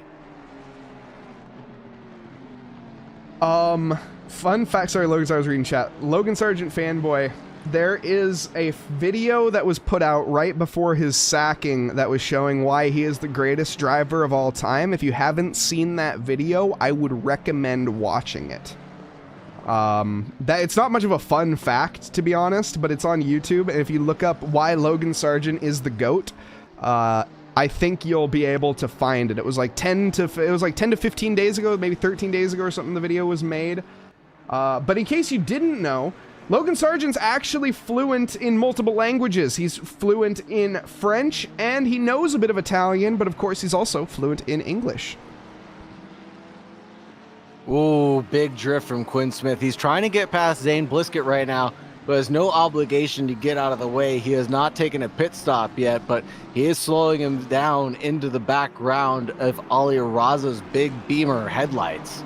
Yeah, this could potentially play a role here. Ali dropped it in the pit phase. He ended up going too deep in his pit box. Lost the position to Quinn Smith. Now, Zane Blisket still needs to pit, so he will still be on the podium, but here's an opportunity. He has the slipstream, in fact. Getting the slipstream from Zane Blisket is going to be crucial here. That allows him just to blow by Quinn Smith without any issue now, though. Quinn Smith has the slipstream in the second half of the straight, but it doesn't matter. The BMW is fully ahead at the turn-in. Oh, wow. Big moves there from Ali Raza, able to make an opportunistic move when the back marker was just slowing down Quinn Smith by just a little bit too much. And then Quinn Smith not getting the draft that he needed behind that car of Zane Blisket. Yeah, and also Mustang knowing show love. Getting caught out there, unfortunately. It was a bit unlucky for Quinn. There wasn't much he could do as that was just blocked by the slipstream there. Zane Blisket giving the helping hand to Ollie and then letting him by. It almost seems like those two are working together. Rally Dutchy giving some energy to Zane Blisket. He's going to need it. Zane currently sitting in 5th position. Still needs to pit. In fact, is going to do so this lap. He should come out somewhere around 13th to 14th, I would imagine, but may still be in the top 10. Actually, I don't think so. Should come out, so yeah, somewhere around 14th, 15th. Yeah, somewhere into the clutches right around Matt Artem for prediction's sake. But he's doing all right now, and Zane Blisket taking that first pit stop. 0 pit stops left, I think, for everybody else, except for Jace Wright and Mr. Provolone, Big Cheese Man. Yep, race leader has not made a pit stop just yet. Jace Wright will hand that over to Jeff Spangler, who decided to take new tires. Everybody pretty much electing to take new tires, it seems, here on this race. Matt, our team, going for it as well. Just take a look at everybody. Literally, there wasn't a single driver that did not take new tires. Fair enough. It's a bit of a hard-wearing circuit in the final sector. Zane Blisket, he does come out here, and he comes out actually in 12th. Not bad. Does get overtaken by Patrick Dubois into the braking zone. Very close. In fact, he's going to come out fighting here. We know there's warm tires for Patrick, so Zane is going to be at disadvantage for right now. In fact, Zane didn't take tires. He is the only driver to do so. And did it pay off? It seems that it may have. Yeah, Zane also with the blinker on there in the background, just blinking away. Hopefully that didn't throw off Patrick Dubois when he was making that overtake happen. But he did a great job of sticking to the pit straight line and making sure that he stayed out of the way of the drivers coming through there at turn 1. Bit of a tricky one there. You want to use as much of the track as possible. Whoa! So you almost, oh! Okay. Quinn Smith is back ahead now. Ollie Raza gets caught up with Professor Chronotis. Let's hold that thought there, Adam. Thank you very much for the bit. Let's see what happened, though. This is absolutely crucial. So we're currently watching Ollie Raza here as he goes side by side. Chronotis washes wide and allows Quinn Smith through. The Trackalicious admin rivalry right now. What the heck was that? Professor Chronotis giving the helping hand to Quinn Smith, that's for sure. Hey, traffic giveth, traffic taketh away, and that time Ollie Raza got the brunt end of that stick, and it looks like Quinn Smith finally got his just desserts there for what happened earlier with Zane Blisket, and it looks like he's getting another helping hand right now from Justin Dumont, and now, I believe that's correct, Justin Dumont, correct? Yes, Justin Dumont. And then now they're back together again. This gap is down to just a half a second, back to where we started earlier on in this race, and they're going to stay nose to tail. Yeah, and also great point from Logan. So first off, hello to Ryan Conlin in the YouTube chat. Great point from Logan Sargent fanboy pointing out that Charlie XCX probably would like the Sauber car mainly due to its color scheme. However, I would argue that they would jump on board with Alpine because of the bandwagon. That's what everybody seems to be doing. Patrick Mahomes and stuff like that, investing in Alpine and whatnot. It just seems like that's what every rich superstar, I guess, would do with their money, is invest in the Alpine F1 team. Why? I don't know. Because you got money. Why not? And Lethal Racing, who's commentating with me tonight? Saagar Bakshi. Saagar, why don't you tell us a little bit about yourself? Hey everybody, I'm Saagar Bakshi, and I am a 33-year-old U.S. Air Force veteran, and me and my service dog Lexus love to watch racing, so I'm just here to talk smack about all the drivers. And thank you very much for the Tracklicious team for having me on board. This is my second season with them, and I'm extremely grateful to be part of such a wonderful organization that is as professional as the Tracklicious team is. Minus all the unprofessional things, but yes, thank you, Saagar. No, I said professional. I said professional. Minus all the unprofessional things, like I said. Give us a little bit, you know, the whole, you know, like, I don't know, last-minute graphics thing, which in case you were curious on the last-minute graphics, it's incorrect, but Racebox, exclamation mark, Racebox, everyone. Sorry, I just had to flashbang you one more time to remember, or to remind you that you can get 15% off of Racebox. Now, what is a Racebox? It's a thing that you put in your car. Now, I know that's descriptive, but it's a little box that you put in your car that tracks your lap times, your telemetry, and all sorts of things in real life. And again, if you do pick one up, you will be able to not only get a discount, 15% discount with code TRACKILICIOUS15 on checkout, you will also get 15% off of the total price that you paid, so whatever the discount is. So if you buy the most expensive, $52 off, you get $52 off of your track day as well. So however much, 15% off of the total price for your track day here at Trackalicious. Very professional explanation. I should probably work on that. I thought it was pretty eloquent, and you got the point out there pretty well. You save $52, you get another $52 off of your track day here at Tracklicious, and that seems like a great deal to me. And yes, but if you buy a cheaper one, you get like it's $37 off, and then 30 says it's a diminishing return. The less money you spend, the less money you get back. Well, the more money you save, the more money you save. The less money you save, the less money you save. Yes, precisely. Tyler Carr, holy smokes, drive-through penalty. That's huge. Our previous race leader started off at the top here. Big damage on the front end as well. Something has happened and we missed it. That is a not-so-showroom-ready Mustang, and it has now turned night, so we had to switch to the day settings at one point. Now we have to switch back to the night settings. Look at that, we can see again. 169. $52? Oh, That's $1 no. a week. That's such a good way of putting it. Huge tank slapper going through the fast right-hander for the FNM car. Oof. Just got caught up all on its own, tank slapper galore, and then just got himself into the deep end there and then just bumped into that wall. So that'll be his track limits violation, and then insult to injury, all the damage that he's got to get repaired as well. And also, I love that. I'll put that in my dad's car to make sure he doesn't speed. Good luck. You like, that's gonna help. What are you gonna do? I caught you speeding, Dad. Yeah, okay, and? What are you gonna do about it? Professionally unprofessional. Honestly, I think that's the best summary of Trackalicious, Dr. Porkchop. Thank you as well for the follow from N Wheeler and _ Wheeler. Thank you very much. Welcome to the team.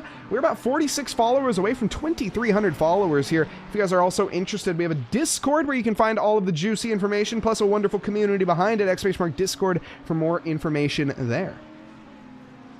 And I do want to comment, Lethal Racing said, thank you for your service, sir. It is my honor to serve a grateful nation. Thank you guys for giving me gratitude. But it was the generations before me that really paved the way. A lot of them were spat on when they came home. So thank you very much for the grateful nation that I was able to serve, and all the benefits that we reap as well. Thank you guys. Not enough benefits, but beside the point. And of course, from here at Trackalicious, big thank you to all men and service women out there. You guys are amazing, and you're the reason that we're here. So thank you to all, again, previous, current, future. You guys are great. From any country, for that matter, but especially here in America. USA! USA! USA! Anyways. Not biased at all. We'll have to run a quick ad, chat. It's just going to be a quick little 2-minute ad, unfortunately. I do apologize for that. If you guys want no ads, it's September. You can use your sub, or if you have Amazon Prime, you can use your Prime sub so you don't get ads. But if you do not have Amazon Prime or Turbo or whatever, you're about to get an ad, and I apologize for that. But it's mandatory, and we got to pay the bills. And yeah, sorry, but thank you guys for putting up with it. So thank you for that, and again, apologies for that. If you guys don't want ads, use your sub. Flow12 Clan says LOL. Very true. Thank you very much. Welcome, Flow12 Clan. Welcome, Flo. Appreciate you for the. Make sure you hit the follow button if you want to get notifications about Trackalicious and all of the events that we have. Mike gave us a rundown earlier, but basically we have racing almost every single day of the week. On ACC, we're doing GT4 Mondays. On Wednesdays, it's GT3 West Coast Wednesdays, baby. And on Sundays, we're doing the GT3 Fall Championship. And there's plenty more events, like if you like iRacing, those are on Tuesdays and Thursdays. So the only day that we're not racing is going to be Friday. And we run offshoot events on Saturdays, and look out because next month we have a Spooky Suzuka with a costume contest or livery contest for the spookiest livery. Yes, indeed.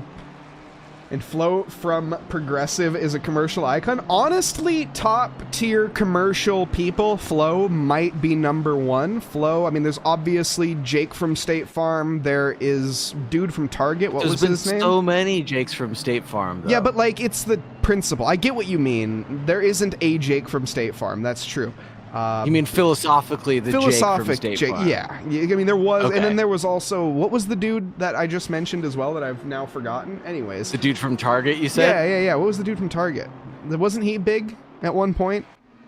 What about the Home Depot voice? Oh, true. But I mean, that's a voice. I feel like a voice doesn't count as much. Helping it's the doers idea of get from more Jake from done. State Farm. Yeah, you can hear it in your head. Helping doers get more done. Exactly. Yeah. Miscalculated your fuel. Karu, no! You've severely miscalculated that. You need to get a fuel app, dude. If you go on your phone and go to your store, I don't think Android or Apple, there's called Race Fuel, I think was the app that I used to use. I'm sure there's better apps nowadays. In fact, Coach Dave Delta, I think, if you guys use Coach Dave Delta, I think that also has a fuel calculator as well. But yeah, definitely want to not have that happen. Here's Jeff Spangler going for the lead of the race. 3 wide as we go down between a front marker, somebody who hasn't pit, and a back marker. Jace Wright not yielding. Okay, he is yielding. There we go. Jace still yet to pit. He needs to make his one mandatory stop. Jeff Spangler, he does not care. He takes the lead of this race anyways. A little spice of the variety of life there. Like you said, there was a front marker, someone who has pit, someone who has not pit, and then a back marker getting involved in that three-way battle. Man, if you couldn't ask for better racing here tonight at Tracklicious, we've seen just about everything. Couple of big crashes, couple of little bumps and grinds, a lot of overtakes though. The position gains are huge right now. Zane Bliskett still out there, 18 positions gained right now. Holy Toledo, all the way up into 9th place with a 13.1 second pit stop. He must not have taken tires. He's the lone survivor here. And I guess Kevin Yu as well, Jason Provolone, the only drivers who have not taken tires.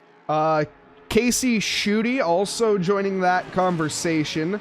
But yes, that nobody else did elect for that. But here we go. This is going to be Zane Bliskett under pressure. I do not think that he can hold this position throughout. I think Vadik will be able to gain the advantage over the next 8 minutes.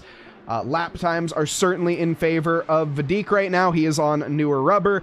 So it's just, I think, a matter of when, not if here. And I don't think Zane should be fighting this too hard. He needs to just not make a mistake here. He is 6 seconds over Matter Team. That's who he's fighting with right now. Zane is fighting for a top 10. Yeah, fighting for a top 10, but the lap times really are slipping away from him right now. He's about 1.2 seconds slower than his previous lap, and he's going about 156s to the 154s that you said earlier were kind of threatening, but Vedek Ostitsiev is really getting slowed down here. He's 2.7 seconds slower than his fastest, 3 seconds almost. He's really getting stuck behind Zane Bliskett and is going to have to make this move happen fast if he wants to have any opportunity to catch Patrick Dubois out in front. Yeah, and there's definitely still a chance for that. Dubois is on new tires as well, though, and going to be pretty much an even machinery. I mean, the Ford Mustang a little bit different than the GT3 of Vadik's here, the Lamborghini. But Matter Team, though, this is the one, like I said, to keep in mind for Zane. And last lap, Zane Bliskett 157.1 compared to Matter Team's 156.7. That should be enough of a difference in terms of deltas to stay ahead. It's one thing to catch, it's another thing to overtake, as Murray Walker once said. And Matter Team, he is going to be finding himself in that reality. But also, he's got Rogério Santos behind, who's lapping quicker than him. So I think Zane is going to be safe, barring any mistakes right now. Matt here, he is going to be on under pressure, really. Dun, dun, dun, dun, dun, dun. Indeed. Under pressure. And also, Xander Zone using the ACC Engineer app, in case you were curious. So there's another app available out there. There's so many apps. There's also ACC Drive, created by the creators of ACC TV, the broadcasting tool. Great HUD, great layout. It is a pay-to-play option, though, so use at your own discretion. But there's plenty of free options that are out there that were suggested. So get your variety in and try a couple different calculators to make sure you get the right one. Yeah, Jace Wright taking his up right now as well. Finally, Jace Wright in. About time. And fun fact, 115 liters is not enough to make it to the finish line. Yeah, fair enough in an hour and 15 minutes. Don't trust apps, do it by hand. Oh, come on. I don't even know how you can do that math. I'm sure that, I mean, there's obviously an equation that the phone does, so there must be an equation, but I am not the man for that equation. They're obviously guesses, too. You should overestimate them typically until you get to the level of Aliraza where you're guessing your fuel perfectly every time. Yeah, absolutely. Use the calculator, add one lap if you need to. Yeah, add a couple. Like, you just... It's better safe than sorry. Yeah, you really will never know until you start running it and realizing how much fuel you end up burning throughout an entire stint. The best thing to do, obviously, is to run an entire stint, find out what your fuel average is for an entire stint, and plug that into the calculator. Don't just run a couple of quali laps, because obviously the car is a lot lighter, and Chronotis has a big wiggle right there. And that's Chronotis versus Desjardins. ACC keeps making me confused because the conference Syracuse is also called ACC. Why is Syracuse represented with a C? It just doesn't make any sense. Good at math, but I decided to wing it. Famous last words, unfortunately. I'm not sure what track would give you 1 liter per minute. There's probably not many, in my opinion. Also, Famous Last Words, great song by My Chemical Romance. It's an alright song. My Chemical Romance is aight. Definitely a good middle school band. Can't say I've listened to them in the past 4 years. They got a couple bangers. They do have a couple bangers, absolutely. Teenagers, no, I'm not gonna start singing. but yeah, they got a couple bangers, at least from the past. Do they still make music? That'd be the question. Probably Bristol Motor Speedway. What did I say to prompt that? I don't think you did. My brain. Wait, oh, you did? He added you. What did you say? He did. Oh, Ollie Rosa side and by Quinn Smith side, right Quinn now. Smith round the outside of the kink, full send baseball. He gets the move done. Wow, wow, wow. Amazing racing from these two. These guys have been at it for the past 80-something minutes, 70-something minutes, and we're about to finish this race up. We've got 3 minutes left to go. It has come to a fast conclusion right now. 1 liter per lap, probably Bristol Motor Speedway. That makes a lot of sense. In ACC, though, because each track would be at least 2.4 liters per lap, and I don't think there's a 2-minute something track that would work. Laguna Seca? No, absolutely not. Laguna Seca is probably like a 3.4, and it's a 90-second track. None of it makes sense. Jägercar, none of it makes sense. Adam Strange saying that Bad Chem by Sabrina Carpenter is also a good song. I gotta say, Taste probably has to be the favorite Sabrina Carpenter song. Yeah.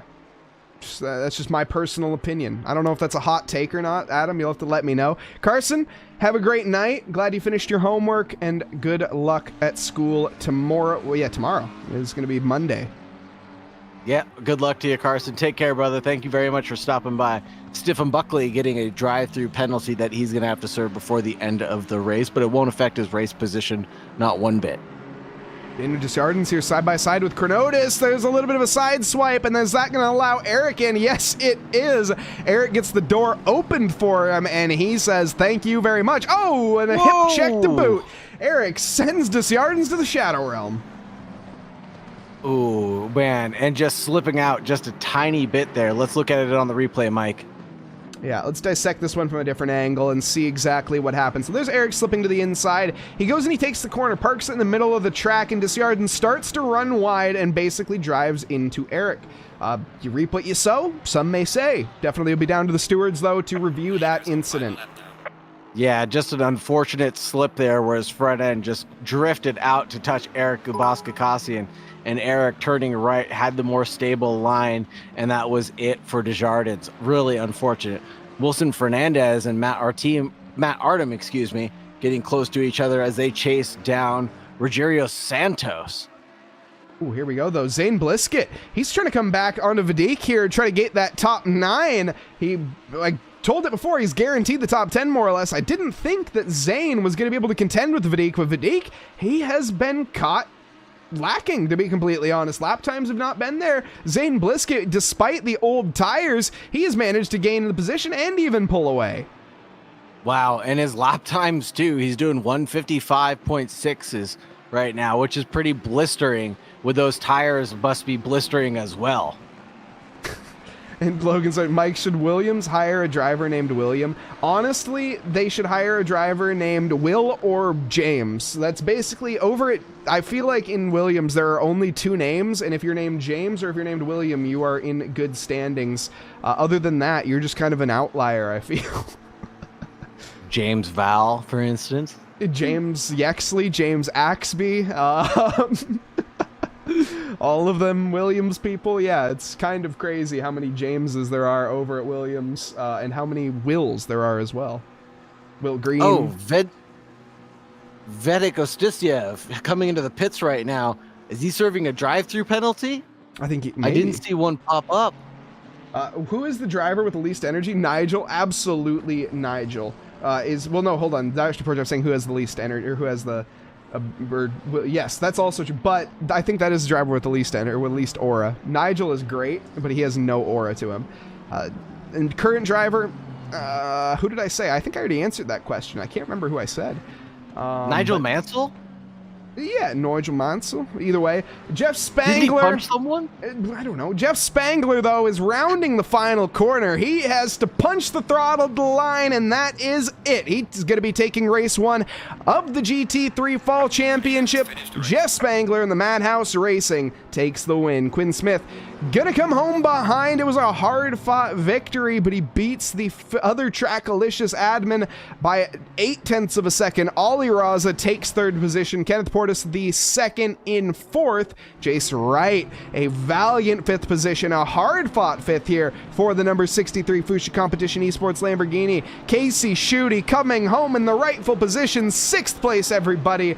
Who would have guessed? Hunter Davis behind in 7th, Patrick Dubois in 8th, Zane Bliskett 9th, and Ruggiero Santos rounds out your top 10. Wow, amazing race for the top 10. Amazing race for everybody that showed up tonight. And we still finished out with 33 drivers despite having a big wreck earlier on in the race. Just a couple disconnects that caused that. But mostly everybody finishing the race. And a wonderful race that was broadcast. Thank you so much, Mike. Yeah, of course. Adam Strange, I have no idea what to tell you. That is a truly sad piece of information to hear. And I'm not sure how to console you, to be completely honest. I know you've had a recent relationship breakup for similar reasons. It's gutting. Oh, that's right. It's gutting. He broke up with his girlfriend over a Lewis Hamilton comment. That's right. Yeah, significant other, yeah.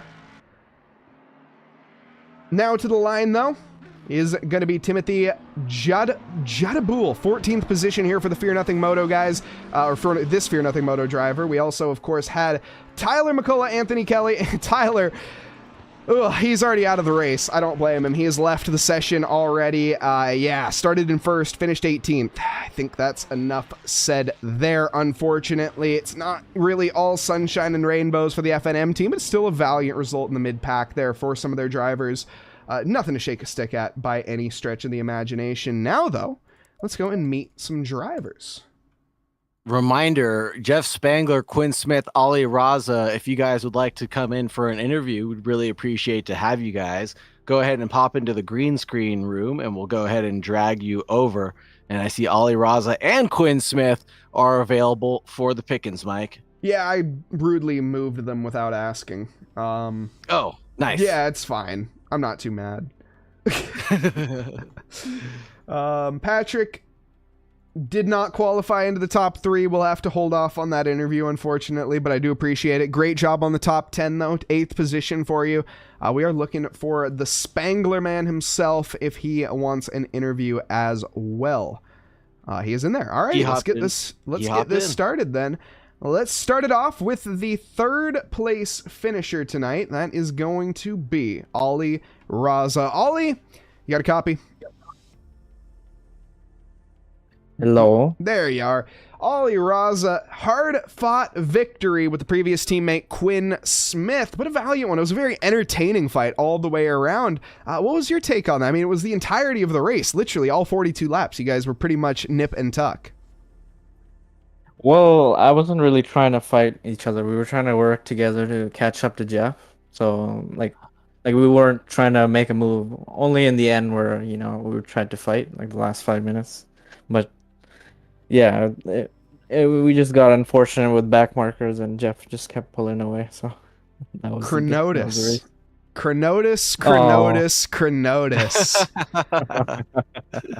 How do you feel about that one? Well, it happens. Whatever back marker situations, it is what it is. I'll take it into the chin. Hey, that's all you really can do, but that was definitely an unfortunate one to see where you got squeezed out, and Quinn kind of, took that one without asking, so. Yeah, it's okay, man. It happens. Like, I'm sure everyone else was running into similar incidents, so it's not just me. Well, you had gotten by Quinn Smith in a similar fashion with a back marker. I think it was Zane Bliskett, right? Who was there in between you guys. So do you believe in traffic giveth and traffic taketh away? Yeah, exactly. So it was just karma came back, Yeah. Amazing racing and amazing tact by you guys. You guys did a fantastic job of keeping it clean, pretty much all 80 minutes long. Is there anything else you wanted to share about your race that we missed? No, man, that was a great. It was a great fun race with Quinn and everyone. You know, it's nice to have such a big grid and you guys putting on a show and everyone. And thanks for everyone watching. Yeah, Ali Raza, thank you very much. Up next, we're going to have the man that beat him. It's Quinn Smith. Quinn, you got a copy. Copy. Go ahead, Saagar, and Quinn take Smith. this one away. Sorry. Quinn Smith, how do you feel after that long and grueling race? 80 minutes of battling up at the front. You know, walk us through some of those early lap battles where you're just chasing down Ali Raza, the pass to make it happen, and then your deal with back markers towards the end. Oh man, the start was it was mainly just the battle of I just need to stay in the draft. The Aston has nothing in a line once it's out of the draft, and I think it was made pretty apparent later on in the race once I fell out of the draft and Ollie was starting to catch up again. Yeah, traffic was. It was traffic. Traffic giveth, traffic taketh. Oh, right on. I'm glad you said that saying. I mean, there was one moment where you were trying to get past Zane Blisket, I believe, and just weren't able to get it done. And then Ali Raza got the slipstream, slipped right on through. And then not a lap or two later, the traffic came right back at you with Professor Carnotis. You know, how do you deal with those situations and what are you looking for to try to make the most out of those slip-ups?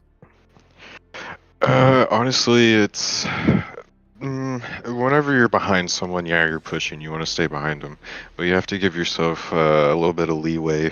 You have to predict when they're gonna break, you kind of have to predict what they're gonna do, and just watch and see. And I've seen Chrono start to push wide, so I slowed down a little bit more and just cut inside. And thankfully, he didn't cut back inside as quickly as he could have. Yeah. Great heads-up driving by everybody. I thought it was a great battle. You must feel pretty confident with yourself after beating a guy like Ali Raza. I would have felt better if I got the win, but I think that's everybody's competitor in him. Yeah, absolutely. If you're not pushing, you're not trying, right? Yep, that's how you get better. Yeah. Is there anything else you wanted to wrap up with? Anything in the race that we may have possibly missed, or anybody you want to thank? I just gotta say thanks to Ollie for not running me off wide when we went too wide on the fast right. That was a scary moment. Great sportsmanship by you both. Great heads up driving. Thank you so much, Quinn Smith, for joining us. Really appreciate you, and congratulations on your not win, but your second place. Oh, thank you. Rub it in with. No, I'm just kidding. I'm sorry. I do want to say congrats to Jeff though before I leave. Awesome. Well, on that, up next is going to be the man, the Spangler himself. It's Jeff. Jeff, do you have a copy? I do. Hey, guys. How's it going? Hey, Taking Jeff. race one in a dominant fashion, 5.5 seconds, beating Quinn Smith and Ali Raza, plus some other pretty big names in this race. Jeff, you must be feeling pretty electric right now. Yeah, I'm feeling good. I'm feeling tired, I can tell you that. I think outside of maybe 75-minute stand endurance races, you know, where you're coming in before that mark, I've definitely not driven that long continuously. Certainly not in a sprint race. So, yeah, it was a grind. But yeah, it feels good. Awesome. I know you have the Madhouse support behind you with that team. You've been on there for a while with them. How has that helped you in practice for this event? Oh, they're a great group of guys. It's like a lot of guys, you know, from different leagues that have kind of come together, and some of the group that's been there for a long time, much longer than me. So it's great to have support, you know, in Discord and bounce things off of people and whatnot, and different ideas and strategies. So I love those guys. Yeah, awesome. And in terms of events that have happened this race for you, I mean, obviously you took the lead at the start. You had a cannon-like start at the beginning, gaining the position in the first chicane. And then beyond that, not many issues, it seemed, at least from our perspective. We didn't catch you too much screen time because you were just kind of out in no man's land for most of it. Now, obviously, traffic played a role. Was that the whole story, though, of the race for you? Was it kind of just a kind of cruise and chill sort of race, or was it a bit more difficult from your perspective?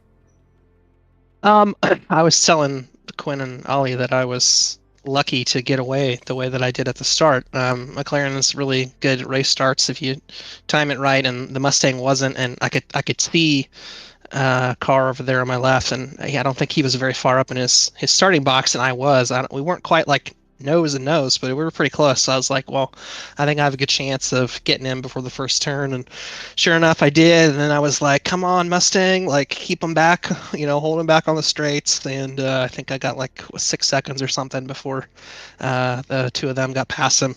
And I kind of knew that they would be, cooperating, working together, absolutely as they should.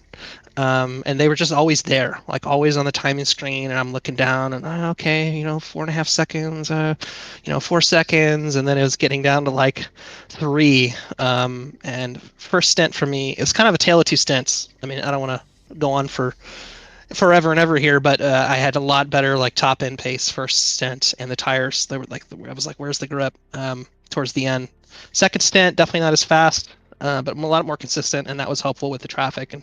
And yeah, I would definitely say it wasn't a chill race for me. I just knew they were there. If I made a mistake, got caught in traffic, or took somebody out or something, that would pretty much be the end of it. So small margin for error, but it was a lot of fun. There was a lot of traffic, and yeah, I have to say I enjoyed it. Stressful, but enjoyable. Small margin of error, and you executed it perfectly. Saagar, is there anything that you would like to add on to this before we conclude? No, thank you so much. I think you told the entire story perfectly. Thank you so much, Jeff Spangler, and congratulations on your win, sir. Yeah, Jeff Spangler, is there anyone you'd like to thank before you head out? Well, thanks for you guys for putting on these wonderful broadcasts, and I know you guys bring a whole lot of insight and entertainment to everybody that watches these, and thanks to Eric and everybody at Tracklicious for putting these on. This is my first sprint series with Tracklicious, so off to a good start, and I'm looking forward to the rest of the season. Thanks, guys. Yeah. Awesome. Thank you very much, Jeff, and good luck in your next races. Thanks. Take care. Well, everybody, Saagar, I think that's going to do it. Is there anything that you'd like to add before we conclude here tonight? No, as always, I'd just like to thank everybody for participating in chat. Thank you very much, everybody. Hope you stay safe and have a wonderful evening. Yeah, big thank you to absolutely everybody on the YouTube side of things and on the Twitch side. You guys are amazing, as always, keeping us entertained throughout the entirety. Sorry we can't interact as much. We have so many chatters now that we can't answer every chat message. I feel gutted, but we also got to cover a race, and I do apologize for that. But also, like I say, we're here to do a job, and we thank you guys for making our jobs very entertaining. And thank you guys for tuning in. If you guys are interested in more of our championships, !SimGrid to find more information there. You can also head on over to our Patreon if you are curious in supporting us. We have a Patreon, !Patreon. Links are all in the YouTube description, !race, !race box. If you guys are interested in picking up a race box for yourself, 15% off with code TRACKILICIOUS15. We are going to be raiding, though. We're going to raid Silent Scotty, absolute legend. Used to race with us a very long time ago. Now he drives American Truck Simulator and has a super chill, relaxing stream. If you're looking to go and hang out with him, go do so. He's a great guy. Tell him that I say hi. And again, hope everyone has a lovely evening, afternoon, or morning, wherever you are in this fine world. We'll be back tomorrow night for the Monday Rookies, as well as the GT4 Open. But until then, hope everyone has a lovely evening, afternoon, or morning, wherever you are in this fine world. Thank you, and good night.